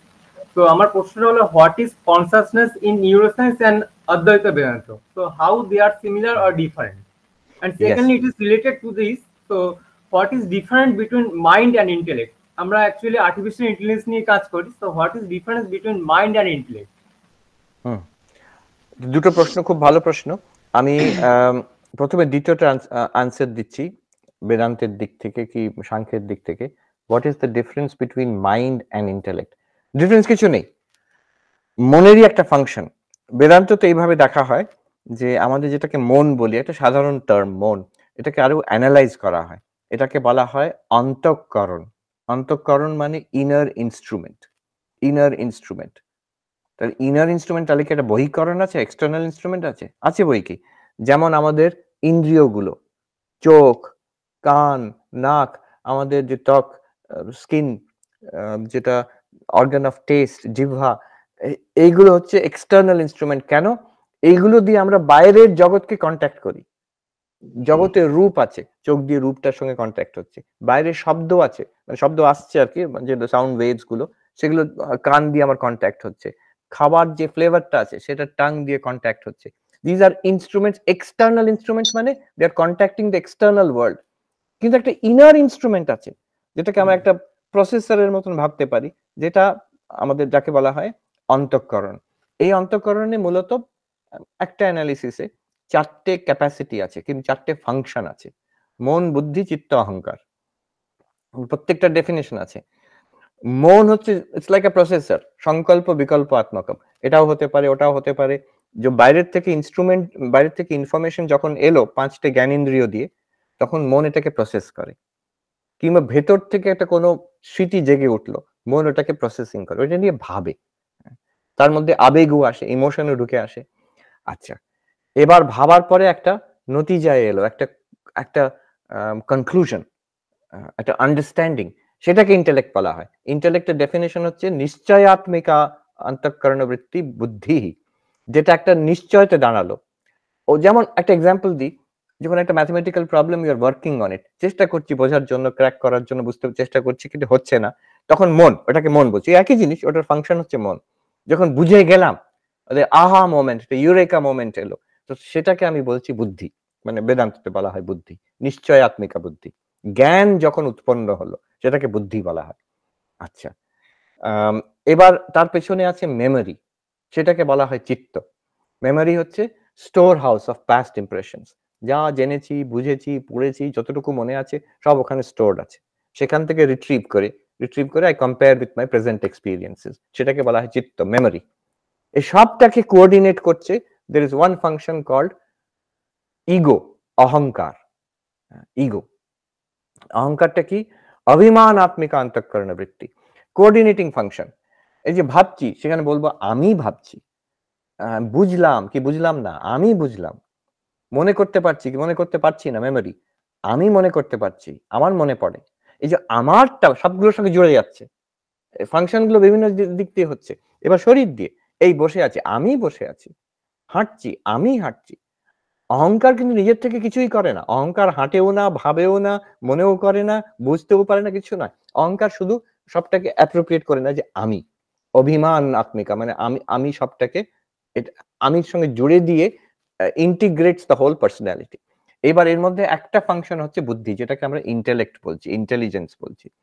মন আর ইন্টেলিজেন্স এই relation, it's the same faculty psychologically speaking. একটা হচ্ছে কনসার্ন উইথ নলেজ, আরেকটা হচ্ছে previous to knowledge, the processing which goes on, that is mind. এবার প্রথম প্রশ্নতে আসি, কনসিয়াসনেস ইন নিউরোসায়েন্স এন্ড অদ্বৈত বেদান্ত। নিউরোসায়েন্স, একটা আমি অদ্ভুত কথা বলবো, নিউরোসায়েন্সের কনসিয়াসনেসের কোনো ধারণাই নেই। What does neuroscience deal with? Neuroscience deals with the brain and the nervous system and the activities which go on in the brain and nervous system. যদি কেউ ব্রেন আর নার্ভাস সিস্টেমকে ক্লোজলি অবজার্ভ করে, ওখানে কোথাও কনসিয়াসনেস দেখতে পারবে? কিছুই দেখতে পারবে না। You will find some living tissue, আরো কাছ থেকে অবজার্ভ করলে কিছু কেমিক্যাল প্রসেস চলছে, আরো কাছ থেকে অবজার্ভ করলে tiny bits of electrical activities going on, খুব সূক্ষ্ম ইলেকট্রিক্যাল অ্যাক্টিভিটি চলছে, যেটা এফএমআরআই, ওই ফাংশনাল এমআরআই স্ক্যানে ধরা পড়ে। হ্যাঁ, এই অবধি কোথায় কনসিয়াসনেস, কোথায়? অতএব নিউরোসায়েন্সে কনসিয়াসনেসের কথাটা কোথায় আসছে? বিকজ যে সাবজেক্ট যার উপরে আমরা গবেষণা করছি সে রিপোর্ট করছে, উই আর রিপোর্টিং। আমার একটা চেতন অনুভব হচ্ছে, আমি দেখতে পাচ্ছি, আমি শুনতে পাচ্ছি, আমার ব্যথা হচ্ছে, আমার আনন্দ হচ্ছে, আমার মনে পড়ে, এই যে ভেতর থেকে অনুভব, ফার্স্ট পার্সন এক্সপিরিয়েন্স, এটা যেহেতু আমরা রিপোর্ট করছি, now neuroscience has to deal with it. আচ্ছা, তাহলে দেখছি আমাদের যে neurochemical processes, electrical activity in the brain, it is somehow deeply correlated, strongly correlated. এই যে মানুষটা বলছে তার ব্যথা হচ্ছে, তার আনন্দ হচ্ছে, তার এই কথা মনে পড়ছে, হ্যাঁ, তো তার সঙ্গে এই অ্যাক্টিভিটি গুলো কানেক্টেড। অতএব ব্রেনের সঙ্গে এই কনসিয়াসনেসের কোনো কানেকশন আছে, এই অবধি হচ্ছে নিউরোসায়েন্সের অ্যাপ্রোচ। নাও অদ্বৈত বেদান্ত বলে উল্টো দিক থেকে দেখো, বাইরের থেকে, থার্ড পার্সন দিক থেকে নয়, তোমার নিজের দিক থেকে দেখো। তো নিজের দিক থেকে দেখলে দেখবে যে এই জগৎটা আছে এটা ঠিকই, কিন্তু জগৎটা it is something that I am seeing, hearing, smelling, testing, touching. আরো কাছ থেকে দেখলে এই সেন্স অর্গানস থেকে যা আসছে information, that I am processing and feeling, আমার একটা ভেতরের অনুভব হচ্ছে। সেই অনুভবগুলো কেন হচ্ছে, সেই কেনটার জবাব হচ্ছে consciousness. Because of consciousness I am able to experience। কি এক্সপিরিয়েন্স? এভরিথিং। যা কিছু আমার এক্সপিরিয়েন্স হচ্ছে জগতে, it's because I am conscious. এই আমার অল অফ এক্সপিরিয়েন্স, এক্সপিরিয়েন্স কি আমরা বাংলাতে অনুভব বলবো, অনুভব, অনুভূতি, ডেফিনেশন কি? Consciousness plus an object. এই যে রূপ আমি দেখতে পাচ্ছি, colours and shapes, consciousness plus colours and shapes, এই আমার অনুভব হচ্ছে। বাইরের থেকে একটা ডেটা আসছে, সেটাতে আমাদের কনসিয়াসনেস ইলিউমিন করলে আমার অনুভব হচ্ছে এই সব কালার দেখতে পাচ্ছি, শেপ দেখতে পাচ্ছি। শব্দ আমরা শুনছি এখন, এই অনুভবটা কি? It is consciousness, you are conscious. হ্যাঁ, কনসিয়াসনেস, তারপরে মন আছে, তারপরে কান আছে, বাইরের থেকে একটা এয়ার ওয়েভ এলো, সাউন্ড ওয়েভ, সেটা তখন আমার শব্দের অনুভব হচ্ছে। তো কনসিয়াস সব জায়গায় দেখবেন এই স্ট্রাকচারটা, simple equation, consciousness plus object is equal to experience. What experience? Our whole life. আমাদের জীবনে যা করি, সেটা স্পিরিচুয়াল হোক, ওয়ার্ল্ডলি হোক, সাইন্টিফিক হোক, আমার ডে টু ডে লাইফ হোক, আর্টিস্টিক হোক, সব অনুভব হচ্ছে কনসিয়াসনেস প্লাস অবজেক্ট। আমরা কি, অদ্বৈত বেদান্ত বলছে আমরা সাধারণত কনসিয়াসনেসই, কিন্তু মন আর শরীর এইগুলোর সঙ্গে জড়িয়ে বডি মাইন্ড কনসিয়াসনেস হয়, একটা পুটলি, একটা খিচুড়ি হয়, আমরা নিজেকে ভাবি সেটা।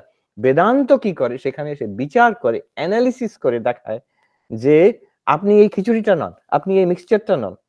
Even the body and the mind are also objects. পরিষ্কার এখনই অনুভব হচ্ছে, এই তো অবজেক্ট, শরীর তো একটা অবজেক্ট, মনও তো একটা অবজেক্ট। আমি দেখতে পাচ্ছি না আপনার মন, কিন্তু আপনি নিজে অনুভব করতে পারছেন আপনার মন। তো যা অনুভব করতে পারবেন, দ্যাটস অ্যান অবজেক্ট। সেটাকে অনুভব করছি বলেই তো এক্সপিরিয়েন্স অনুভব হচ্ছে, কনসিয়াসনেস প্লাস অবজেক্ট। তো শরীরটাও অবজেক্ট, এটা একটা ইনস্ট্রুমেন্ট, মনটাও অবজেক্ট, এটা একটা ইনস্ট্রুমেন্ট, কিন্তু আমি ইনস্ট্রুমেন্ট নই, আমি Chaitanya. This is what Vedanta wants to point out. আরেকটা স্টেপ বেদান্ততে। আচ্ছা, এই অবধি যেটা বললাম, এটা তো অনেক কথা বললাম, কিন্তু এটা আনডিনায়েবল। কেউ আজ অব্দি এটাকে অস্বীকার করতে পারেনি। আমি আছি, এটা কে অস্বীকার করতে পারে? জন্তু জানোয়ারের একটা অনুভব, তারা হয়তো মুখে বলতে পারবে না আমি আছি, কিন্তু তাদের অনুভব আছে আমি একজন, এগুলো সবগুলোর থেকে আলাদা, আদার দেন দি এনভায়রনমেন্ট, আমি একটা ইন্ডিপেন্ডেন্ট এন্টিটি। আমার অস্তিত্বের বিষয় সবাইকার, আনকন্ট্রোভার্সিয়ালি আর incontrovertibly we are sure that we exist. এই এক্সিস্টেন্সটাই চৈতন্য, এটা বেদান্ত পয়েন্ট আউট করছে। এটাও কিছু ডিফিকাল্ট নয় টু আন্ডারস্ট্যান্ড। এর পরেরটা একটা বিরাট স্টেপ। এবার এই যে অবজেক্ট, এই বিশ্ব ব্রহ্মাণ্ড, object means everything in the universe, জানা এবং অজানা সবটাই কিন্তু চৈতন্যতে প্রতিভাসিত, উদ্ভাসিত হচ্ছে। চৈতন্যের মধ্যেই দেখা দিচ্ছে সবকিছু। আমরা সাধারণত ভাবি কনসিয়াসনেস আছে প্লাস একটা অবজেক্ট, বাইরের জগতে আছে একটা অবজেক্ট, কিংবা শরীরের মধ্যে, মনের মধ্যে, সেটা কনসিয়াসনেস দেখছে। কিন্তু অদ্বৈত বেদান্ত বলছে কনসিয়াসনেস আছে, এই কনসিয়াসনেসের মধ্যেই সমুদ্রে ঢেউ খেলার মতন কনসিয়াসনেসই নিজের অবজেক্ট রূপে দেখা দিচ্ছে। অতএব অবজেক্ট বলে কনসিয়াসনেস থেকে আলাদা দ্বিতীয় কিছু নেই। দ্বিতীয় নেই মানে দ্বৈত নেই, তার মানে অদ্বৈত। কিসের অদ্বৈত? কনসিয়াসনেসের অদ্বৈত, আত্মার অদ্বৈত, আপনার অদ্বৈত। আপনি হচ্ছেন অদ্বৈত, আপনি অ্যাজ কনসিয়াসনেস, ইউ আর অদ্বৈত। এইটাই অদ্বৈত বেদান্ত বলতে চায়। হ্যাঁ মহারাজ, বুঝলাম। আপনি যে সায়েন্স আর স্পিরিচুয়ালিটি যেভাবে রিলেট করলেন, খুবই ভালো লাগলো আর কি। হোক আবার দেখা হোক আর কি। খুব ভালো লাগলো, ভালো থাকবেন, খুব ভালো লাগলো। হ্যাঁ, খুব ইম্পর্টেন্ট কাজ আপনি আর্টিফিশিয়াল ইন্টেলিজেন্সে কাজ করছেন, এখন সবাই করছে কাজ। এখানে দেখছি আমেরিকাতে যত এই গত 1 বছর 2 বছর যারা দেখা করতে আসে, যারা সায়েন্সে, তারা নিউরো সায়েন্সেই কাজ করুন আর কম্পিউটার সায়েন্সেই কাজ করছে, সবাই হয়তো এআই কিংবা রিলেটেড কিংবা কনসিয়াসনেস স্টাডিজ এরকম কোন রিলেটেড ফিল্ডে অনেকে কাজ করছে এখন। এটা একদম হট টপিক এখন, কাটিং এজ। হ্যাঁ, ধন্যবাদ। আচ্ছা, আরো 2-1টা প্রশ্ন করে আমরা শেষ করি। হ্যাঁ মহারাজ, নেক্সট হচ্ছে গোপাল সরকার।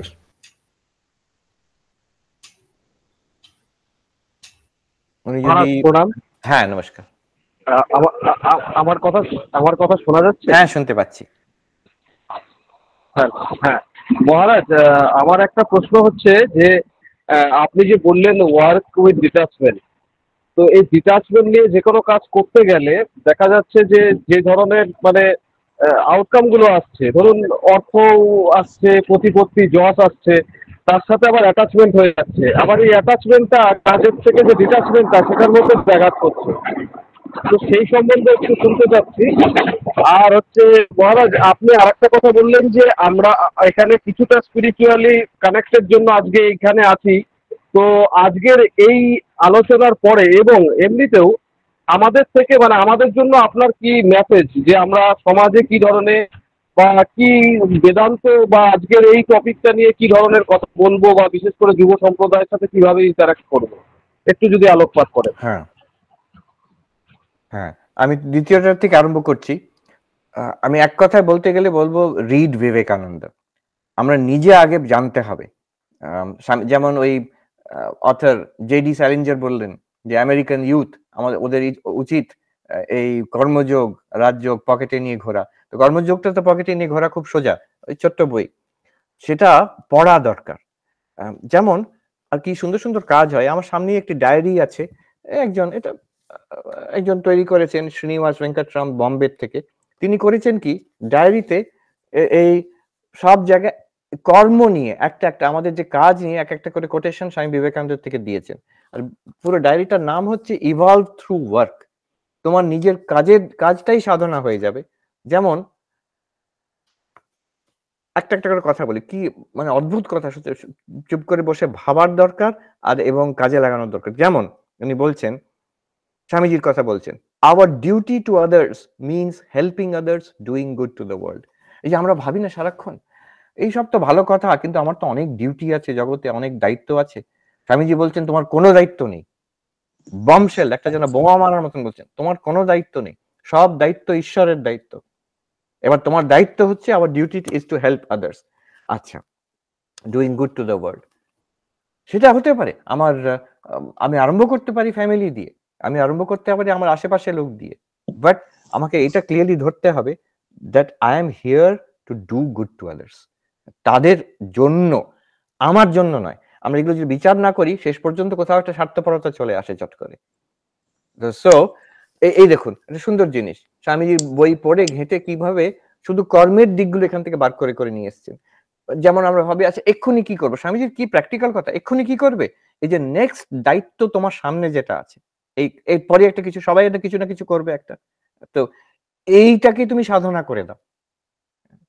যে কেউ রান্না করতে যাচ্ছে, আচ্ছা এটা আমি যেমন আশ্রমে মন্দিরে ভোগ রান্না করি ওইভাবে করছি মনে মনে, আমি ঈশ্বরকে খাওয়াবো এইভাবে। আমি একটা কলেজের অ্যাসাইনমেন্ট নিয়ে বসবো, এটা শ্রী ভগবান আমাকে এই জায়গায় রেখেছেন, এটাই আমার কুরুক্ষেত্র, এই আমার পুজো, এইটা দিয়ে আমি ঠাকুরের পুজো করবো। দেখুন স্বামীজি বলছেন যে এই নেক্সট তোমার যে দায়িত্বটা, এমন নয় যে বাহ খুব ভালো কথা শুনলাম, পরে বেলুর মঠে বসে গিয়ে ধ্যান করবো একদিন, কোন দিন যাবো, ও কোনোদিন হবে না। কিন্তু বলছেন, স্বামীজি বলছেন এই তোমার সামনে the next duty which is in front of you, সেটাকে সাধনা করে ফেলো। হ্যাঁ, সো দিস ইজ ইট। এখন যে প্রথম প্রশ্নটা উনি করলেন যে নিঃস্বার্থভাবে করছি তাতে কোনো এফেক্ট হয়? অনেক সময় নিঃস্বার্থভাবে যদি অনেকের জন্য কাজ করা যায়, সঙ্গে সঙ্গে সাকসেস হয়। এটা একটা ইন্টারেস্টিং থিং যে জ্ঞানযোগ, রাজযোগ, ভক্তিযোগ, তাতে সাকসেস হওয়া একটু সময় সাপেক্ষ, ওগুলো বেশ স্ট্রাগল। কিন্তু কর্মযোগের একটা ব্যাপার হচ্ছে যে যেহেতু আপনি অন্যদের জন্য করছেন, সঙ্গে সঙ্গে আপনি প্রশংসা পাবেন, টাকা পয়সা এসে যাবে, তারপরে লোকজন জড়িয়ে যাবে, আপনার আশেপাশে জড়ো হবে সাহায্য করার জন্য, কাজে হাত দেওয়ার জন্য। মানুষ পছন্দ করে যে একজন লোক অন্যদের জন্য করছে। আমি এটা অনেকবার দেখেছি। কোথা থেকে কোথায় একটা ছোট কাজ আরম্ভ করলো, 10 গুণ, 100 গুণ, 1000 গুণ বেড়ে গেল কয়েক বছরের মধ্যে। এটা কর্মযোগের একটা বিশেষ দিক, একটা ট্রেমেন্ডাস পাওয়ার কামস। এখন এখানে জড়িয়ে যাওয়ার আবার সমস্যা থাকে, তখন হয়ে যায় কি এইটাই তাহলে আমার অ্যাচিভমেন্ট। এবার আমি যে ঈশ্বরের পুজোর জন্য করছিলাম, আমার আধ্যাত্মিক উন্নতির জন্য করছিলাম, সেটা হয়তো ব্যাকগ্রাউন্ডে চলে গেল। এবার আমাকে ওই অ্যাওয়ার্ডটা পেতে হবে, এবার আমার আমার যে কাজ করছি তার নিয়ে ক্রেডিটটা পেতে হবে, এইগুলো তখন আরো বেশি টাকা তুলবো, আরো বেশি বিল্ডিং করব, এই নিয়ে মেতে যায়। তো সেগুলো তখন এটা তো সাধনের বিঘ্ন। তখন খুব প্রার্থনা চাই প্রভুর কাছে, এবং বারে বারে যেটা আমি পুজো করছি, যেমন একটা মন্দিরে গিয়ে শান্তভাবে কেউ দেখতে পাচ্ছে না, একটা ফুল দিলাম ঠাকুরের কাছে, এই আমার কাজটাও, এই স্কুলটা হোক, এই হাসপাতালটা হোক, এই মানুষকে খাওয়ানো হোক, whatever work you are doing, এটাও কিন্তু সেই ফুল দেওয়ার মতো। এটা বারে বারে করতে হবে, যতই বড় কাজ হোক কি ছোট কাজ হোক। বড় ছোট আমাদের চোখে, ঈশ্বরের চোখে তাকে আর কি বড় কাজ আমরা দেখাবো। আচ্ছা, প্রচুর প্রশ্ন ছিল, আমরা লাস্ট প্রশ্ন নেব। হ্যাঁ, ধন্যবাদ মহারাজ, আমি খুব সমৃদ্ধ হলাম। Thank you. আচ্ছা, আরো দুটো প্রশ্ন নিতে পারেন। আচ্ছা আচ্ছা আচ্ছা আচ্ছা মহারাজ, থ্যাংক ইউ মহারাজ। সুপর্ণা মাল। মহারাজ, আমার কথা শোনা যাচ্ছে? হ্যাঁ, শুনতে পাচ্ছি। প্রণাম মহারাজ। প্রণাম মহারাজ, আমি কলকাতা থেকে বলছি, সুপর্ণা মাল, রামকৃষ্ণ মিশনেরই স্পিরিচুয়াল ডিসাইপল। মহারাজ, আমার দুটো প্রশ্ন আছে। একটা হচ্ছে যে আমরা যে জগতে আছি এখানে তো প্রচুর নেতিবাচক চিন্তা ভাবনা, প্রচুর নেগেটিভিটি। তো আমি কি করে ওই নেগেটিভিটিটাকে কাট অফ করব? আমার হয়তো কনফিডেন্স আছে, আমি হয়তো ওর ইম্প্যাক্টটা আমার যে অ্যাসপিরেশন সেগুলোকে এফেক্ট করছে না, কিন্তু কোথাও আমার সাবকনশিয়াস মাইন্ডে ওই নেগেটিভিটি গুলো ট্র্যাপ হয়ে আমার অ্যাসপিরেশনস বা আমার ড্রিমস এর পথে সেটা বাধা হয়ে দাঁড়াচ্ছে, এবং সেটা জব করতে গেলেও সেটা বেশি করে মনে আসছে। এটা একটা প্রশ্ন। আর দ্বিতীয় প্রশ্ন হচ্ছে মহারাজ, আপনার একটা লেকচারে শুনেছিলাম আপনি বলেছিলেন যে কনসেন্ট্রেশনটাকে ধরে রাখা, টু হোল্ড দ্য কনসেন্ট্রেশন। তো আমার একটা প্রবলেম হচ্ছে, আমি 1 ঘন্টার বেশি কনসেন্ট্রেশন ধরে রাখতে পারি না। তো সেটাকে আমি কি করে বাড়াবো যাতে আমি যেটা পড়ছি সেটা সবটা মনে থাকে? আচ্ছা, দুটো জিনিস। একটা নেগেটিভিটি, এটা যেটা আগের গোপাল বাবু যে প্রশ্ন করেছিলেন সেটার সঙ্গে কানেক্টেড আছে। উনি প্রশ্ন করেছিলেন যে যুব সমাজের কাছে কিভাবে কথাগুলোকে আমরা রাখবো, নেগেটিভিটি, অ্যাভয়েড নেগেটিভিটি। স্বামীজিকে দেখুন, এই এতগুলো কমপ্লিট ওয়ার্কস, এত কথা, তিনি কিন্তু continuously he is positive. Rabi Thakur বলেছিলেন স্বামীজির বিষয় যে read Vivekananda, in him everything is positive, nothing negative. নেতিবাচক কথা সাহায্য করে না। নেতিবাচক কথাও বলা যেতে পারে, কিন্তু আলটিমেটলি নেতিবাচক হওয়া উচিত নয়। Negative in the sense criticism হতে পারে, but with the goal of improvement. স্বামীজিকে কম বকা দেননি ভারতবাসীকে, যখন lecture from Colombo to Almora, আমাদের জাতি প্রথা, মহিলাদের যে স্ট্যাটাস, শিক্ষার অভাব, সুপারস্টিশন, এই নিয়ে কি মানে কম গালাগাল দিয়েছেন স্বামীজি? মানে কিন্তু সেগুলো গালাগাল হিসেবে নয়, সেগুলো নেতিবাচক হিসেবে নয়। He wants us to be better. উনি বলছেন we have done well, we must do better. তো এই অ্যাটিটিউডেও কেউ যদি ক্রিটিসাইজ করে সেটা ক্ষতিকারক নয়, কিন্তু attitude should always be positive, ভালো দিকে, একটা ওপরের দিকে এটা হওয়া উচিত নিজের জীবনে আর অন্যদের জন্য, স্পেশালি ফর ইয়াং পিপল। আর নেতিবাচক কথার কোনো পাওয়ার নেই, ক্ষতি করার একটু পাওয়ার আছে, মানুষের মন খারাপ করে দিতে পারে, হত উৎসাহ করে দিতে পারে, কিন্তু আদারওয়াইজ পজিটিভ থিংস অনলি। তো কি করে রাখবো maintain a positive state of mind? এটা হচ্ছে রিড বিবেকানন্দ, ওর থেকে ডাইরেক্ট একটা পজিটিভ ইনফ্লুয়েন্স আসবে।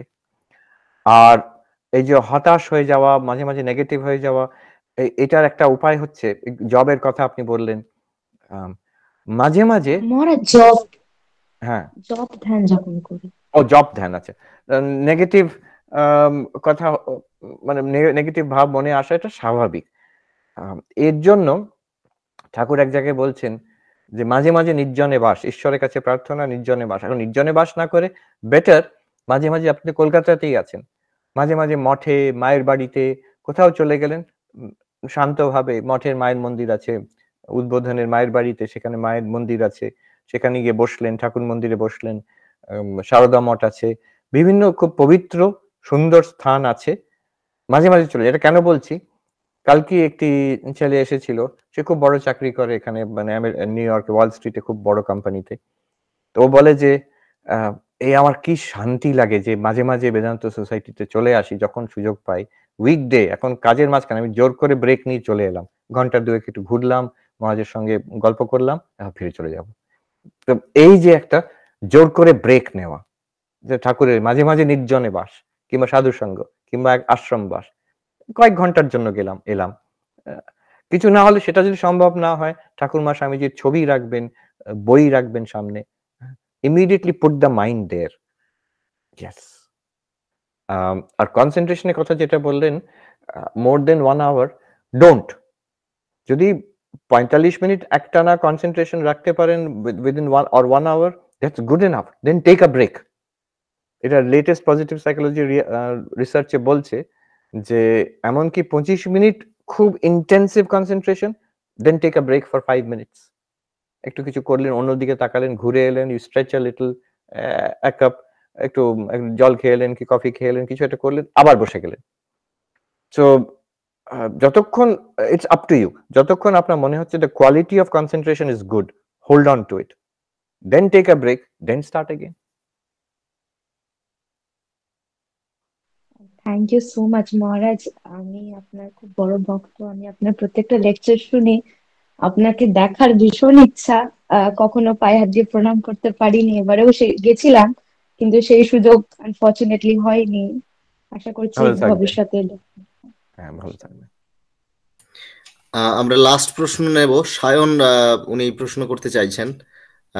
উনি যদি থাকেন তাহলে একটু মাইকটা আনমিউট করবেন। শোনা যাচ্ছে আমার ভয়েস মহারাজ? হ্যাঁ হ্যাঁ মহারাজ, আমি সায়ন বাগ বলছি হাওড়া থেকে। আমার ভূমিষ্ঠ প্রণাম নেবেন। মহারাজ, স্বামীজি অ্যানসেস্ট্রাল হাউসে আপনি যখন এসেছিলেন একটা কথা আপনি বলেছিলেন যে আমরা যে জিনিসটা এক্সপিরিয়েন্স করি আমাদের বাস্তব জীবনে, সেটাই আমরা স্বপ্নে দেখতে পাই, এবং যখন ঘুম ভাঙে আমাদের আমরা বুঝতে পারি যে ওটা একটা কাল্পনিক জগৎ ছিল, এটা আমাদের মন বানিয়েছে, ওটা বাস্তব জগৎ ছিল না। কিন্তু মহারাজ, আমরা এখন মায়ের কথা পড়ি, দেখতে পাই যে অনেক মানুষ আছেন যারা মাকে স্বপ্নে দেখেছে, কিন্তু বাস্তবে তারা কখনো মাকে সামনাসামনি দেখেনি। অথচ যখন জয়রামবাটিতে গিয়ে যখন তারা মানে মাকে দেখতেন সরাসরি, বুঝতে পারছেন এই তো সেই মাতৃমূর্তি যাকে আমরা স্বপ্নে দেখেছিলাম। তো এটা কি করে সম্ভব হয় মহারাজ, একটু বলবেন? খুব খুশি হতেন তাই। হ্যাঁ, ঠিকই, স্বপ্নে যেটা দেখি সেটা মন গড়া, কিন্তু সব স্বপ্ন এক স্তরের নয়। কিছু কিছু যেগুলোকে বলি আমরা স্পিরিচুয়াল ড্রিম, অনেক সময় স্বপ্ন হয় যেটা পরবর্তীকালে সত্য ঘটে যায়, এবং spiritual dream which has some kind of spiritual effect on our mind. আমরা পড়ি মাঝে মাঝে কেউ স্বপ্নতে দীক্ষা পেয়েছেন, পরবর্তীকালে গুরুর কাছে গিয়ে দেখলেন একই মন্ত্র পেলেন, এইসব হয়েছে, ঘটনা হয়েছে। Alright, so 2 points. The first point I'm making here is সবগুলো যে মনের কল্পনা তা নয়। একটা হয়তো যে একটা বৃহৎ মন, যেটাকে কসমিক মাইন্ড কি হিরণ্যগর্ভ বলে, সেখান থেকে একটা কোনো আসতে পারে কোনো জিনিস, একটা spiritual experience in the mind which is valuable spiritually, এটা হতে পারে। বেশিরভাগ স্বপ্ন আর অলমোস্ট মানে ভাস্ট মেজরিটি তার কোনো স্পিরিচুয়াল ইমপ্লিকেশন কিছু নেই, ওই আমাদের সাইকোলজিক্যাল ইমপ্লিকেশন আছে। আপনি থেরাপিস্টের কাছে গিয়ে নিজের স্বপ্নের ব্যাখ্যা করতে পারেন, কিন্তু আধ্যাত্মিক দিক থেকে তেমন কিছু নেই। তো এই এবার দ্বিতীয় আমি বলছি যে এটাও কিন্তু মনের ব্যাপার। এই একটা সূক্ষ্ম বিচার করে দেখতে হবে যে বলছে আমি স্বপ্নতে শ্রী শ্রী মাকে দেখেছিলাম, এবার জয়রামবাটি গিয়ে দেখলাম আরে এই তো সেই মাতৃমূর্তি, সেখানেও কিন্তু সে কখনো বলবে না যে আমি এই দ্বিতীয়বার মাকে দেখছি, বলবে যে আমি এই প্রথমবার মাকে দেখলাম আর মনে পড়ে গেল স্বপ্নতে দেখেছিলাম তাকে। যদি সত্যি স্বপ্নতে দেখাটা যদি আমি জাগ্রতের সঙ্গে ইকুইভ্যালেন্ট করে দিই, তাহলে তো সে যখন জয়রামবাটি গেল তখন বলবে এই যে আপনার সঙ্গে দ্বিতীয়বার দেখা হলো। দ্বিতীয়বার দেখা তো হচ্ছে না, সেটা প্রথমবারই দেখা হচ্ছে, কিন্তু সেটা মিলে যাচ্ছে স্বপ্নের সঙ্গে। আমরা যে যখন বলি স্বপ্নতে হয়েছিল কিন্তু এই কথাটা সত্য হয়ে গেল, কথাটা সত্য হয়ে গেল মানে কি, সেটাকে জাগ্রত অবস্থাতে আমাকে একবার হতে হবে, তখনই বলবো যে এটা সত্য হলো। জাগ্রতে যে ঘটনাটা ঘটছে সেটাকে তো আর দ্বিতীয়বার হতে হচ্ছে না। জাগ্রতে আপনি কারোর সঙ্গে পরিচয় হলো, এক কাপ চা খেলেন, আর স্বপ্নতে সেই লোকটাকে দেখেছেন, তার সঙ্গে বসে চা খাচ্ছিলেন, স্বপ্ন হয়েছে। সেটা যখন অ্যাকচুয়ালি জাগ্রত হচ্ছে তখন আপনি বলবেন ও মিলে গেল, সেটা সত্য। কিন্তু জাগ্রতের ঘটনাটাকে আপনাকে আর বলতে হবে না যে এটা আরেকবার হলে তখন আমি বলবো যে এটা সত্য বলে, না, যখন হচ্ছে তখনই সত্য। তো অতএব মানে as a matter of reason যেটা মনের মধ্যে ঘটছে স্বপ্নতে সেটা স্বপ্নই, স্পিরিচুয়াল ড্রিমের একটা স্পেশাল ভ্যালু আছে এই অবধি। ধন্যবাদ মহারাজ। অনেক প্রশ্ন রয়ে গেল, কিন্তু কিছু উপায় নেই, এখন তো সময়ও কেটে যাচ্ছে। আপনারা ভালো থাকবেন, and it's wonderful to spend this time with you. প্রণাম মহারাজ, প্রণাম মহারাজ। অনেক প্রশ্ন থাকলো কিন্তু আমরা সব প্রশ্ন নিতেও পারবো না। অনেকে আবার হ্যাঁ অনেকে অনেক মেসেজও করেছেন। মহারাজকে প্রণাম জানাই আমাদের সকলের পক্ষ থেকে। আর যারা এতক্ষণ আমাদের অনুষ্ঠান শুনলেন তাদেরকেও আমরা নমস্কার এবং প্রণাম জানাই। সবাই খুব ভালো থাকবেন। মহারাজ আবার যখন বেলুড় মঠে আসবেন তখন আবার দেখা হবে, কিংবা এই ভার্চুয়াল প্ল্যাটফর্মে আমরা আবার কোনো অনুষ্ঠানের নিশ্চয়ই চেষ্টা করব আয়োজন করার, এবং মহারাজকে অনুরোধ করব, কারণ অনেকেই আজকে থাকলেন যারা প্রশ্ন করতে পারলেন না, আবার অনেকে অনেক মেসেজও করেছেন। বিশেষ করে বলছেন যারা মহারাজ একটা অনুরোধ রাখছেন, যারা কিশোর যারা, তাদের জন্য মানে যারা স্কুলে পড়ছে তাদের জন্য কিভাবে আমরা বেদান্তের শিক্ষা দিতে পারি তাদেরকে, এই বিষয় নিয়ে একটু আপনার কাছে আলোচনা শুনতে চাইছেন। এইসব বিষয়গুলো নিয়ে পরে আপনার সঙ্গে আমরা আলোচনা করে যদি কোনো সেশন রাখতে পারি আমরা পরবর্তীকালে অনুরোধ করব। সবাই খুব ভালো থাকবেন। মহারাজ আমাদের সকলের প্রণাম গ্রহণ করবেন। শান্তি মন্ত্র পাঠ করে দিই। হ্যাঁ মহারাজ। ওম শান্তি শান্তি শান্তি, হরি ওম তৎসৎ। শ্রী রামকৃষ্ণার্পণমস্তু। সবাই ভালো থাকবেন। প্রণাম মহারাজ। নমস্কার। প্রণাম মহারাজ।